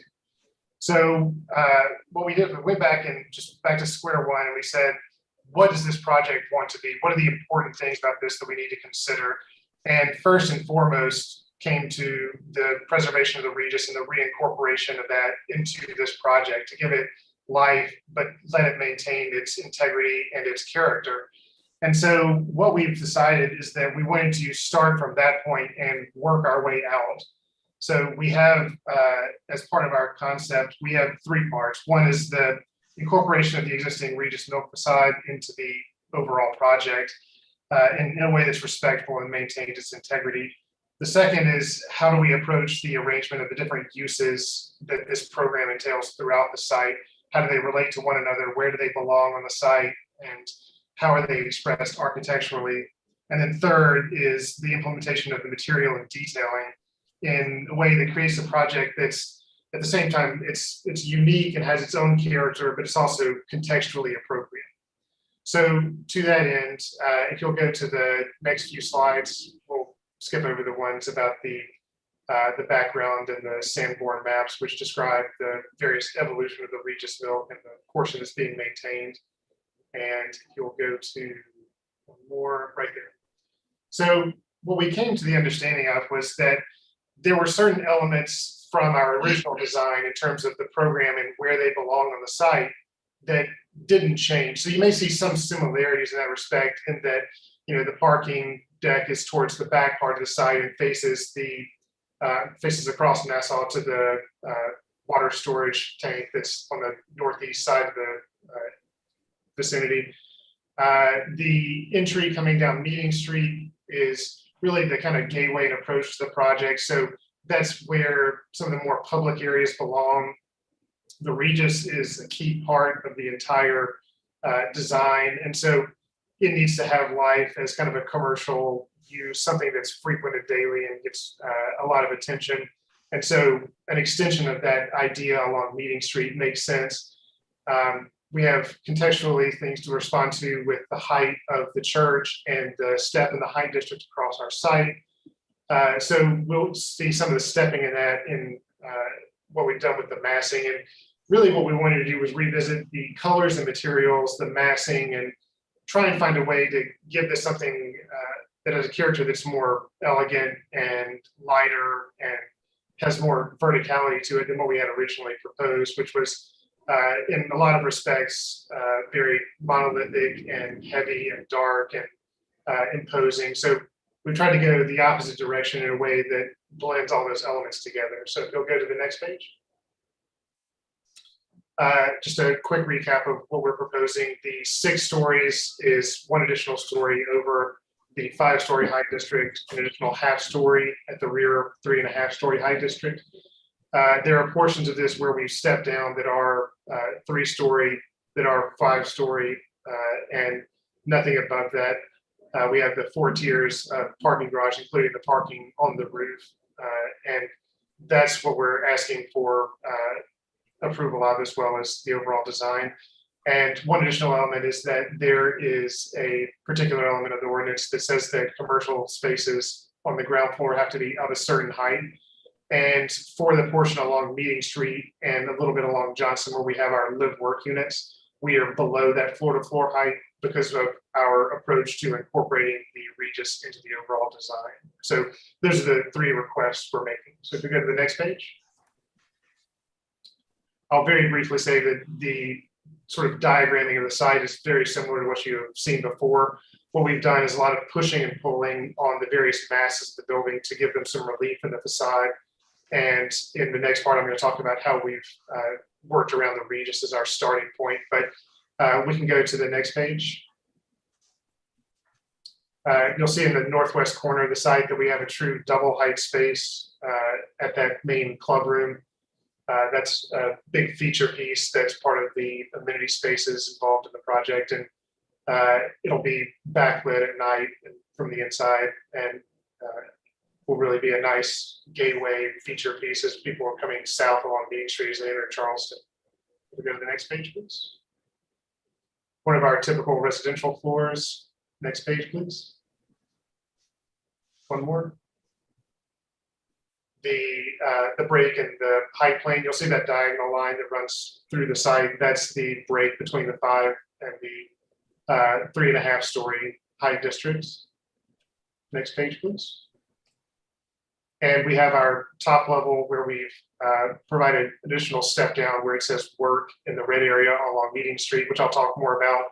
And we have a sky lounge with an outdoor terrace on the south side along Johnson that takes advantage of views out to the east towards the Ravenel Bridge, and then also south towards the rest of the peninsula. Next page, please. And our roof plan, next page. So this is the first image along Meeting Street of the existing Regis and some of the changes we're planning to make in the surrounding context. And we'll come back to an image that's very much like this later. I just wanted to give you a brief snapshot of up close street level from right across the street, what you would see. But if you'll go to the next page.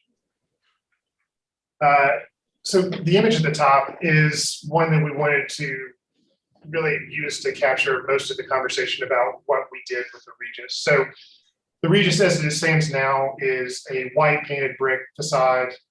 It has bricked in openings where you currently see windows being shown. So what we're proposing for that is to essentially turn it back into an interior commercial space that's associated with the live work units that are directly behind it. And really clean it up and do a lot of tuck pointing and cleaning on that and give it a fresh coat of paint. And part of the reason we're keeping it the same white that it is now is so that it maintains its sort of familiarity, its landmark status as a recognizable feature on the site. What we had done previously had changed the color, and it wasn't respectful of what the existing building remained. And in a way of our attempt to incorporate that into what is obviously a much larger building, we wanted to give the Regis some additional context. So we have the flanking extensions on either side that are single story. They're a little lower, a little less detail, but they're also white painted brick to give some more context to the Regis, but they're deferential in the way that they treat it because they're a little lower, a little simpler detailing, and in the way that the Regis follows parallel to the curb line right along the street sidewalk. These two are stepped back and perpendicular to the rest of the building. So they create a little separation that lets the Regis stand out and be have the prominence that it needs. And then behind that, what we've done is try and simplify the facade elements that we had last time. And I think based on some of the working sessions we've had with both the preservation groups and city staff, we still probably have some opportunities to make that even better. But the idea is that we've sort of grouped these things together in a way that creates more vertical elements in a way that we didn't do before. And what we've done is step that back, and directly behind the Regis, you'll see that we have a change in material and height and distance from the building. So what we've done is we've eliminated the apartments at the top floor and created an outdoor terrace and put silver metal panel on that. So it's a clear break between the white brick that we're using, which is not painted. It'll be a white brick that's a similar character to the Regis, but it's a through body white brick as opposed to a painted. So they have a distinction between the two. And that creates a visual break to kind of identify a place where something special is happening, to further draw attention to the Regis as a point of interest. And then to the right of that lower panel, you'll see more of the vertical white brick with the gang together windows and the dark brick accent with a cast stone trim surround on those that accentuates that 3-story band and really draws the eye up the building. So that was the first approach we did. This is the part we focused the most on. And when we met with the preservation groups and the city staff, what we proposed was initially just showing the massing. We stripped all the materials off of it. We just wanted to talk about how the massing works on this project and went through that process with them. And then once we had some feedback from them, we made some adjustments. And then we went back to them and met with them and talked through materials and colors and accents and banding and detailing and bricks and metal panels and a lot of the materiality and detailing of the project. So what we ended up with and where we are today is what we have are kind of bookends at either side of this central white portion where the Regis and the backing elements are, that are a cast stone base with brick above. One of the comments we had received at the previous session was that the windows were kind of floating in a stucco hyphen. And so we've eliminated stucco from the project. It's brick and metal panel is all we have up there now. And we have some fiber cement at the recessed balconies. And the idea is that we have sort of a bookend tower elements. And on the west side, the left end of the project, you'll see a tower at the corner that has the appearance of being a 6-story element, but it's really the top floor unit has a double height living room and kitchen. So what we have is a double height space for our amenity that's the entire base portion there. And then we have 4 stories of units above it. So that is truly 5 stories at that entire corner, even though it has the appearance of being something taller, because one of the directions and suggestions we got from the working sessions and from the BAR initial input was that there needs to be kind of a gateway, a move made at this corner to create an entry feature. And so this is what we're proposing for that. If we go to the next page. Down at the street level, one of the things we wanted to incorporate was some quasi indoor outdoor seating. With COVID, there's a lot of demand for outdoor spaces that are associated with commercial uses. And so that's what we're proposing here, and doing it in a way that's in a contrast with the Regis, which is fully enclosed and conditioned. But they both have some similarities in that they have occupied rooftops. We've gone with some cast iron balcony railing with it's a lot more decorative wrought iron railing than just a typical aluminum railing to create some extensions of the public space and really try and engage the public realm in a way that doesn't currently exist on the site. We go to the next page. The view from the southwest corner looking at the Johnson and Meeting Street corners. I think this is a good place to talk about some of the methods we've employed to respond to the context, specifically the height of the church at the corner. And it's a little misleading on this. It's hard to get the model to line up exactly in terms of scale with the Google image. The building looks a little bigger than it actually is. But what we have at the corner of Meeting and Johnson is a 6-story element where we then step down to 5 stories with a recessed sky lounge. And then we step down to 4 stories. And then we step down to 3 stories with another terrace, so that we are responding to the context of the church by reducing our overall height and mass and pressing the building back and forth to create some relief in the facade. We go to the next page. These, I'm sure you've had a chance to look at. These are the contextual elevations. We'll go over the specific building elevations, but wanted to show that in the context of the overall area, that we are within the realm of what's appropriate for height and step backs. So if you go to the next page. Again, same conversation about the step backs. This is the Stewart Street elevation where we've used a lot of the same materials and methods and detailing that we used around the other side, but at a lower elevation. So go to the next page. The Meeting Street elevation, you can see the organizational method we use with the white Meeting Street, the white Regis with the gray metal behind it. So it really lets that stand out. It doesn't disappear in the facade the way it had previously. You go to the next page. The Johnson Street elevation, where you can see the appropriate scale and the relationship between the stepping down of the massing and stepping back of the buildings as it gets down towards the church at the southeast corner of our site. We go to the next page. Another of the comments we received previously was that we needed to do a complete relook at the way we were treating the parking garage and make it more have the appearance of the rest of the building. So what we've done is provide punched openings with actual windows that we're still working with the design of the parking deck itself, but currently they're planned to be spandrel windows, but of the same style that are used elsewhere on the project. But it is clad entirely in brick and the same detailing as the rest of the buildings. Go to the next page, please. The Stewart Street elevation, as I mentioned previously, we've used the same materials and methods. And again, where something special happens, we've used the metal panel. So we have the tower at the corner, and we also sort of mid-block, just above the word Stewart, is an entry to the building. And we have recessed the units even further there. So there's a physical break in the overall massing to let that read as its own element, to give it more of a neighborhood scale and character than what it had previously, less monolithic. The next page, please. From a landscaping standpoint, this is similar to what we had previously proposed, and there's always opportunity to modify the landscaping, but we have provided additional buffers of landscape between our site and the church to create both a visual and acoustic buffer. The sidewalk is part of our means of egress. So it still feels like it's a walkable part of the neighborhood. Next page, please.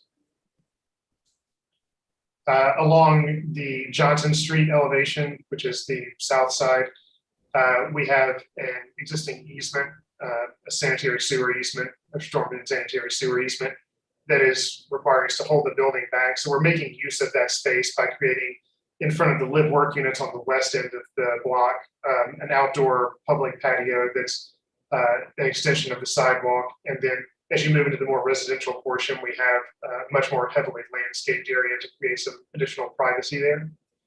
Along Meeting Street, you can see the variation of materials and the paving patterns that carries through into the covered spaces, because as much as we like to have outdoor seating for restaurants and bars and coffee shops, having them on the west side of the building out in the hot sun at midday with just a bunch of umbrellas is not really the best look.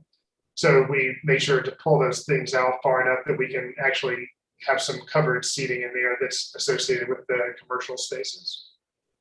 We have the next page, please. And then again, along the north side where it's more commercial towards the west end, we have public sidewalk going right up to the face of the building. And as you get towards the residential units on the east end, we've started to incorporate more and heavier landscaping. And then along Nassau, we have additional landscaping we're proposing behind the sidewalk to further screen the garage. Next page, please. A quick diagram just to help visually distinguish some of the ins and outs and verticality of the massing that we're proposing. The next page, please. And most of the next few images are very similar because we use the same materials throughout the project, but it gives you kind of an up-close view of some of the detailing we're proposing with the cast stone base, which we've increased the massing of since the previous iteration. We've incorporated some vertical elements of the dark brick, and there's additional banding and water table down at the ground level. We've had much more simplified detailing in both the Regis, which is existing, obviously, and the flanking buildings. And since those are white painted brick, in keeping with that same color palette, we have a through body white brick that we're proposing for the elements directly behind the Regis. On our light gray brick tower element, it's brick everywhere, and we have deepened the pilaster, so there's a lot more relief in the facade, and have terminated at the top with a much more extensive effort at corbelling the brick so that there's more historic detailing there. And again, the light gray silvery metal panel at the tower element. Next page. And you can skip through these next few, just briefly stop on each one. They're just to show each of the various elements and show that they are using the same color material palette throughout. The next page. Okay, keep going. And then we have some images from the existing, and then next page is the proposed from the corner of Stewart and Meeting, which is our main entry corner as you head south along Meeting. So you can see the double height club room space, which is very brightly lit from the inside. We'll have lots of chandeliers and nice lighting fixtures and art installations and furniture and lots of activity all the time. One other thing I want to point out is that we've incorporated a few where we had previously not had any balconies at all. We have incorporated some Juliet style balconies that are wrought iron balconies in the Charleston style. Next page, please. Next page, so the corner of Meeting and Johnson. And again, this is the one we started off the presentation with. The next page, please. All right, the existing church. And then the existing church in the context of the rest of the building. One of the comments we received previously was that it felt overwhelmed by the massing of the building being a full 4 stories directly adjacent. So you can see that at the unit that's directly above there, we've incorporated a couple of sky lounges. One is associated with the private terrace, the lower one. So it'll be a lot less active. It's actually just the terrace for that one apartment. At the much higher level where there's outdoor space, that's our sky lounge that's open to the rest of the residents of the proposed project. And you can see the separation distance we have between the church and our proposed parking garage. And because we are north of the church, it won't cast any shadows on the church. So they will still get the same amount of daylighting they have now. Next page, please. The existing corner of Ness on Stewart, and then our proposed corner.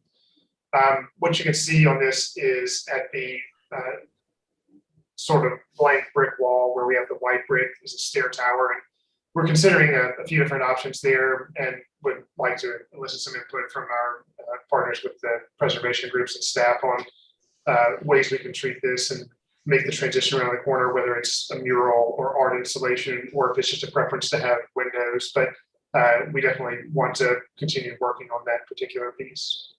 Next page, please. And next page. So an overall view showing in context the project that was recently constructed across Meeting Street. Next page. Yes, thank you. And then again, just our overall elevations, which you can page through relatively quickly.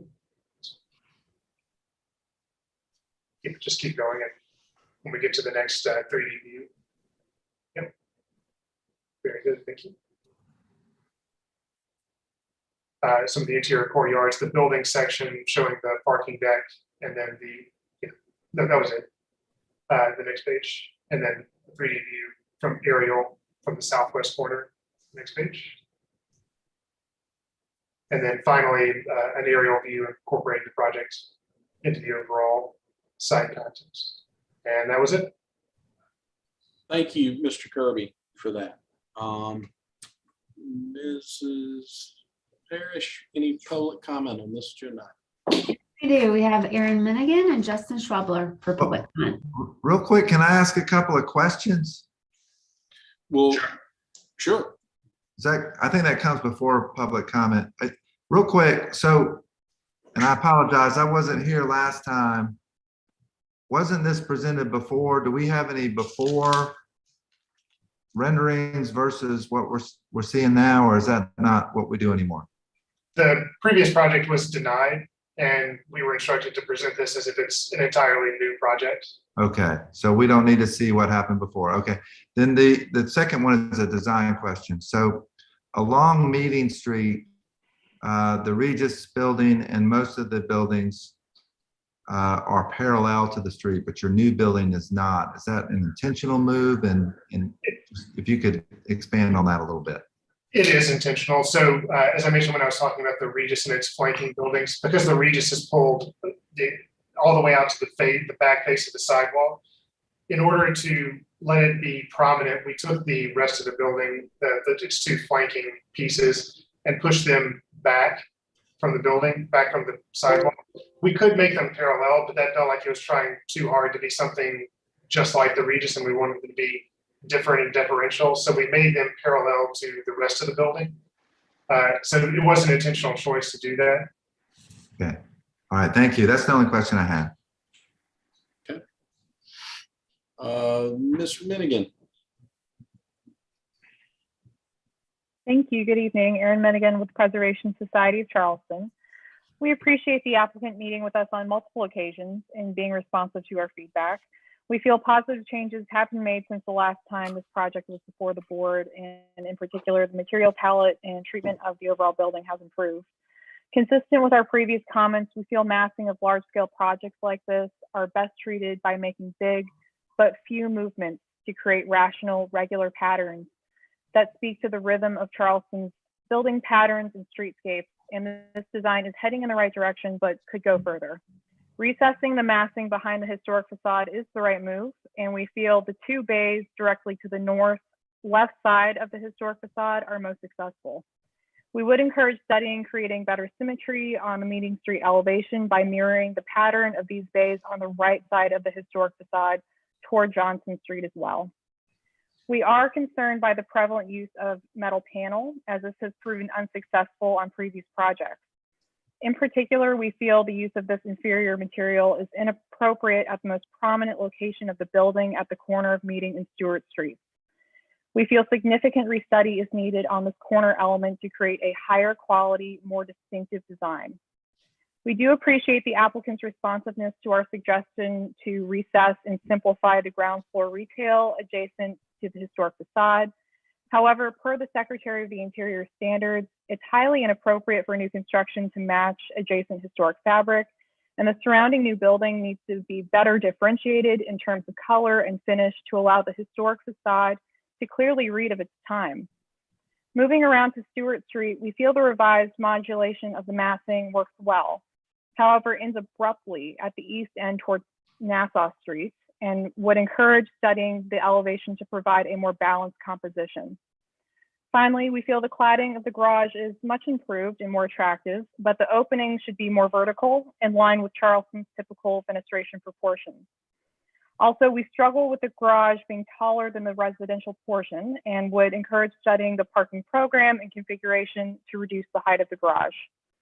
On the note of architectural merit, we uphold this provision to be reserved for the most exceptional projects and feel that this project as proposed is not yet meeting that threshold. We feel more work is needed before additional height can be considered and therefore cannot support the request at this time. Due to the level of restudy needed, we would encourage the board to defer this proposal for further refinement before it is able to progress to the next phase of review. Thank you. Thank you, Ms. Minigan. Mr. Schwebler. Yes, this is Justin Schwebler with Historic Charleston Foundation. We would first like to thank the applicants for their ongoing communication since the last meeting. We believe the team has made significant progress in the designs. The updated renderings are much more sympathetic to the Regis Milk facade than the original. The new garage is also much more successful. While there have been many significant improvements and changes to the design from the original submission, we still have some concerns regarding the architectural direction and scale. The applicants are looking for a 6-story for architectural merit along Meeting Street and an increased half-story along Stewart and Johnson Street. We do not find the current design meets a standard of architectural merit to warrant an extra story. As drawn, the current tower at the Meeting and Stewart Street corner reads as 7 stories, which is above what can be granted by architectural merit. While we appreciate the high quality material selection for the building, we believe the current height district is an appropriate scale for this area. A 5-story building would also be more sympathetic to the Regis Milk facade along Meeting Street. We also find that the Meeting Street elevation should be more symmetrical. In its current form, the Meeting Street portion of the building is too busy. The alternating projections of masses creates a random assortment of materials, cornices, balconies, and windows. The setback of the massing behind the Regis Milk facade is a generous relief, but we feel simplifying and making the rest of this elevation more symmetrical will help strengthen the design. We recommend denial of an extra story for architectural merit and deferral of the application for scale and architectural direction. Thank you. Thank you, Mr. Schwebler. Ms. Parrish, further public comment. That's all we have. Thank you so much. We will now move to city staff recommendations and comments and recommendations. We will start with some observations. Number 1, the proposed new color palette of warm grays and whites will harmonize with the existing structure and will provide a differentiation from other buildings that have been constructed in this area. Number 2, the project, while incorporating a large footprint, exhibits verticality in its language and facade treatments. 3, the proposal makes better use of the existing structure than the previously proposed by incorporating it into interior space. 4, the massing steps down towards the smaller scale of Nassau Street and beyond. While this is a zoning condition, the handling of the facades continues to emphasize vertical language. 5, this project is seeking an additional half-story for the portion which sits in Height District 3.5, and an additional full story for the portion which sits in Height District 5 via architectural merit and context. And 6, while interior arrangement is out of purview for the board and staff, to ensure the success of the retailers, we would encourage easy access to the retail spaces from the parking garage. And moving on to staff comments, number 1, at several locations, the brick exterior turns a corner and then abruptly stops, such as on pages BAR 0021, 0041, and 0047. These visible transitions should be eliminated by extending the brick to a point not visible from the public right-of-way. Number 2, while the base along Meeting Street has been made more substantial, it may need additional consideration. The stone base at the grade level columns might be extended to wrap continuously along the recessed storefronts. Also, there is no base of stone, brick, or stucco depicted at the stucco hyphens. This should be added or studied. Number 3, the tower element is articulated through a material change and in height. However, it is not articulated in terms of massing in the horizontal plane at its base. The tower's massing should be extended to the ground plane. Number 4, the top of the tower needs further study and refinement. Number 5, at the meeting street facade, an anomaly exists in which the building corner extends over to the exterior corner of the balcony. The building corner shall be pulled back at the location to the opposite side of the balcony. This is visible on pages 0022 and 36. Number 6, the material palette includes horizontal lap siding that is treated in a clean and simple manner with no trim elements, including at corners and wall openings. To achieve this clean and crisp look and to keep the detailing minimal, shiplap with a nickel gap profile should be used instead. Number 7, to achieve architectural merit, limestone should be used as an alternative. Cast stone, which is acid etched, might be used to simulate limestone. Number 8, the project includes a complex palette of architectural languages, materials, and elements. For example, there are many fenestration types on the project, and within those, some of the fenestration elements include spandrel panels and some do not. An overall tightening up of various languages and corresponding elements is needed to bring uniformity and consistency to the project. And 9, applicant shall express to the board how the project achieves merit and context. And the recommendation: while there are several successful languages on the project, staff has concern with the general architectural direction, finding the proposal lacking a coherent and consistent language. Staff is generally okay with the height, scale, and mass, but we do not find that the project meets all facets for a finding of architectural merit and context. And for this reason, we recommend deferral. Thank you, Ms. Parrish. The applicant now has up to a 5-minute period to respond, which they may use all or none of. Yeah, I would. Thank you. Yes, sir.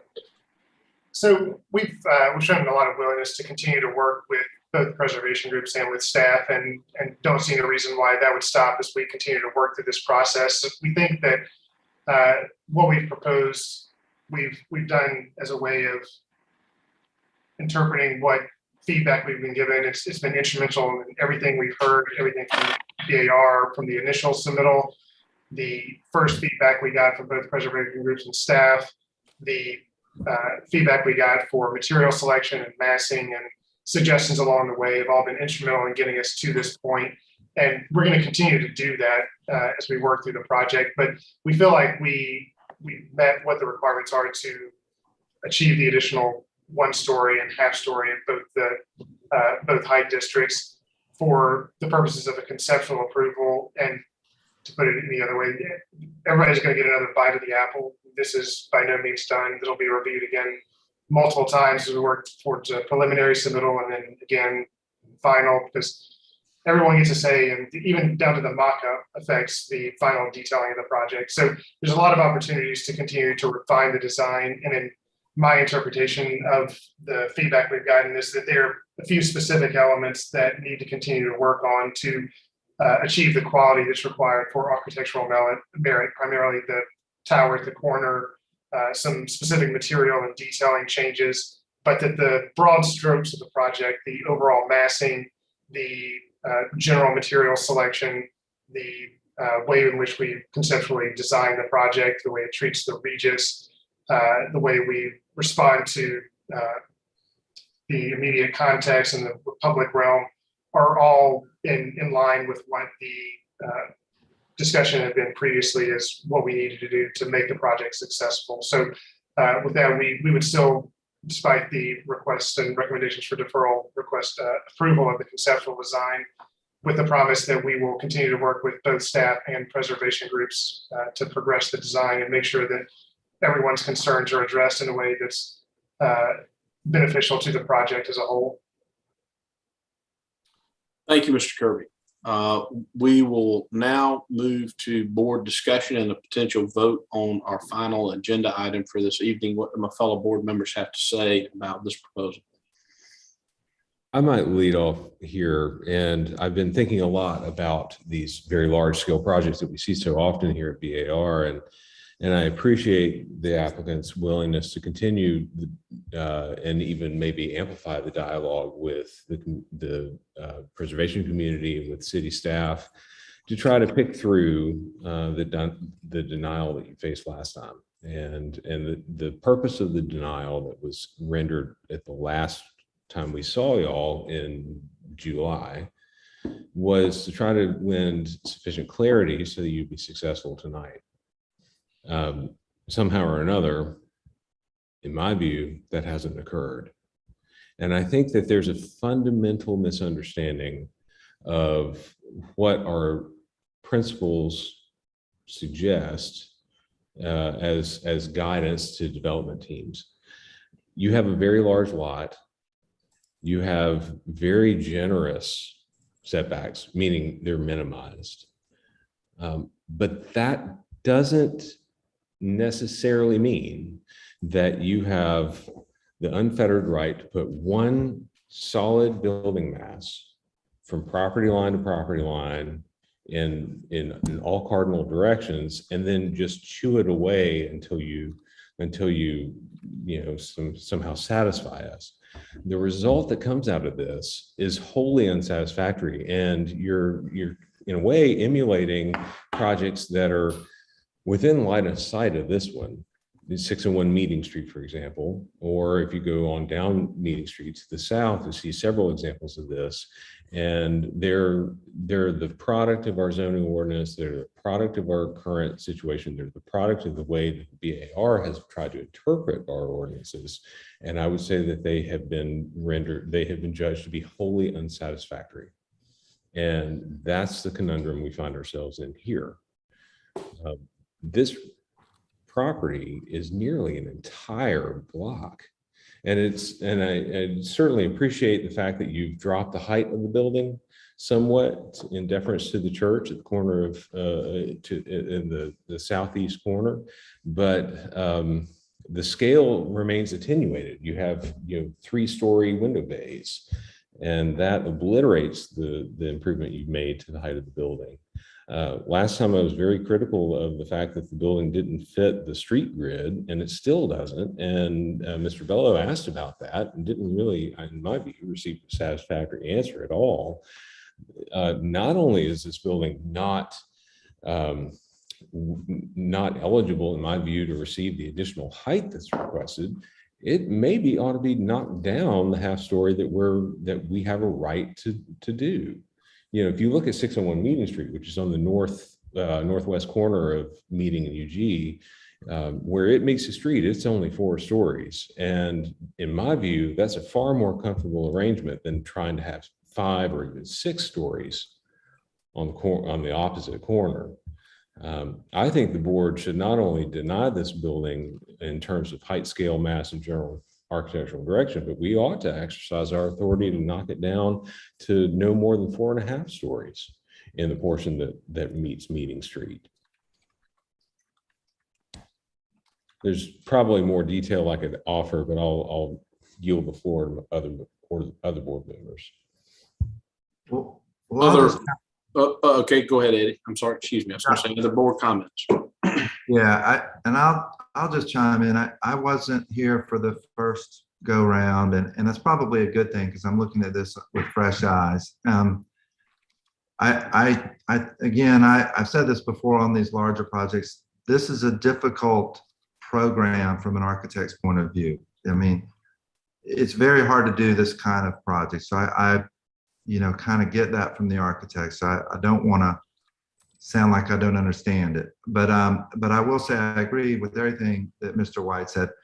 As soon as you take an entire city block in Charleston and fill it up with one continuous building, you're destined to have problems with this board. I mean, that's just not the approach to take. You just to fill it up. Here's our zoning envelope, and we've completely encapsulated it. So I can't get over that part. On my screen, I can have the set called up on my other screen. I'm looking at the Meeting Street elevation, and it's just one long building, and I can't get over that.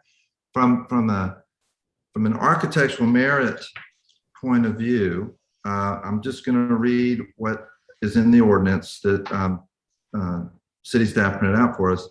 Architectural merit means a project that reflects exemplary architectural and urban design, utilizes the highest level of materials and finishes, and contributes to the public realm. The two key things I take from that, and I take from all of these types of architectural merit, is exemplary urban design and contributes to the public realm.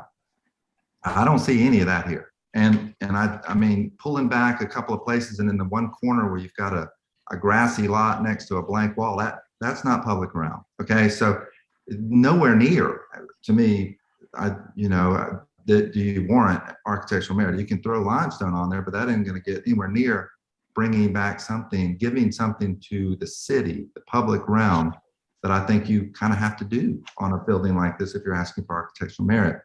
And I'm not going to get into the weeds on the design because I really don't think it warrants that discussion. I think this is a bigger issue. And I really was struck by what the Preservation Society said, and they're right. A project like this, there should be some big moves made, and just a few of them. To me, it's not about adding a bunch of materials and you do all these things. On Meeting Street, you need to break a hole in it. There should be a break in that mass somewhere. And maybe then you could be taller in another location and you could get your program to work. But as long as you have one continuous block, I don't care how many materials you throw on there or how many window patterns you have, it's still going to look like one large building. And that for me is really hard to get over. So I would encourage you not to tweak the design, because a deferral means, well, you work on a couple things. I'm in line with what Mr. White's saying. I think it ought to be a denial. You need to really go back and restudy some of the moves you've made with the mass. The massing is my biggest issue. And of course the height. I'm troubled by a lot of it. And I'm not discounting the fact that the architectural team has worked on this hard. I get that, and I'm not trying to make light of it, but I don't want to say, yes, study a few things, and then you come back and you just keep going around and around. I would be more comfortable with a significant restudy of how the massing of this building works and the volumetric changes before I'd ever consider an extra floor. So I'm not at all in favor of this design. Thank you, Mr. Bello. Further board comments? I'll jump in. I recognize that the applicant and owner have a bit of a quandary, as I have previously said here. We're incorporating a historic facade that was at one level. I agree with our community groups, the HCF and Preservation Society, about how this version, as presented tonight, tries to give some deference to the original Regis Dairy building, and also like the public spaces that surround that, in an attempt to integrate the indoor and the outdoor spaces and draw the public in, as the applicant has noted. I actually do not have a problem with the corners or bookends as the applicant has stated it. As a concept, I think they need refinement. I think as the city continues to develop and infill those corners, any of these corners are going to become more important, and they're going to become basically marquee corners. So I actually think that that's a step in the right direction. I also want to tell the applicant that I appreciate the fact that it's clear that in the stepping down, going to the church, that you're listening to what we were saying. I think what Mr. Bello says, though, is that the scale of the building as a whole is hard to make work with these, whether it's the Presbyterian homes across the street, whether it's the homes along Stuart Street, whether it's the church. It is hard to make a building of this mass work. But I think that the elements on the corners and the attempt to break up the massing is better than many other presentations that I have seen before this board, regardless of whether they're passed or not. And so I think that the applicant has the right notion in that regard. I would say that I'm not even ready to get to a point of progressing to detailing in terms of finer materials, be it limestone cladding or be it a manufactured product at this point, because I think in particular on the Meeting Street facade, the fenestration is too complex and broken up, and there needs to be, if not a symmetry because of the problem with the Regis building itself, there needs to be a shared language across at least the center of that facade on Meeting Street, if that makes sense, while I like the concept of the bookends. it is hard for me not to support the staff on deferral, given the number of open questions that we have in that regard, and this fact that there seems to be some consensus on restudy. The applicant saying, can we please just get conceptual approval now? We have your assurance we'll work with you, but I still think that there's a long way to go on this building. And I, again, echoing Mr. Bellow's comments and Mr. White's comments, it is a massive building. So dealing with the massing is difficult, and I appreciate that. And this is yet another example of where our zoning code and allowances are not congruent with aesthetic standards or scale, architectural scale in the city of Charleston as we have known it. And I'll leave it there. Well, and not to, John, and not to get into an argument about that, but I don't think it's all zoning's fault. Zoning doesn't require the building to be one large building, or right? That you could have 4 buildings here. So I don't think that's, you know, it's not all just the zoning. So yeah, maybe the height's a little tricky, but this could be 4 buildings along Meeting Street easily. Well, and what I was trying to say as far as the tower elements go, in my personal opinion, is one of the better efforts to break up that massing, but I hear what you're saying. Yeah. Other board comments or questions? This is Leon Scott. I'm in agreement with my fellow board members have just commented. I think the mass is truly overwhelming. I mean, it's a huge building in that spot. Also, I really don't like. I don't really see a huge improvement in materials, particularly that the gray metal panel. I thought was really an inferior material than what was originally scheduled.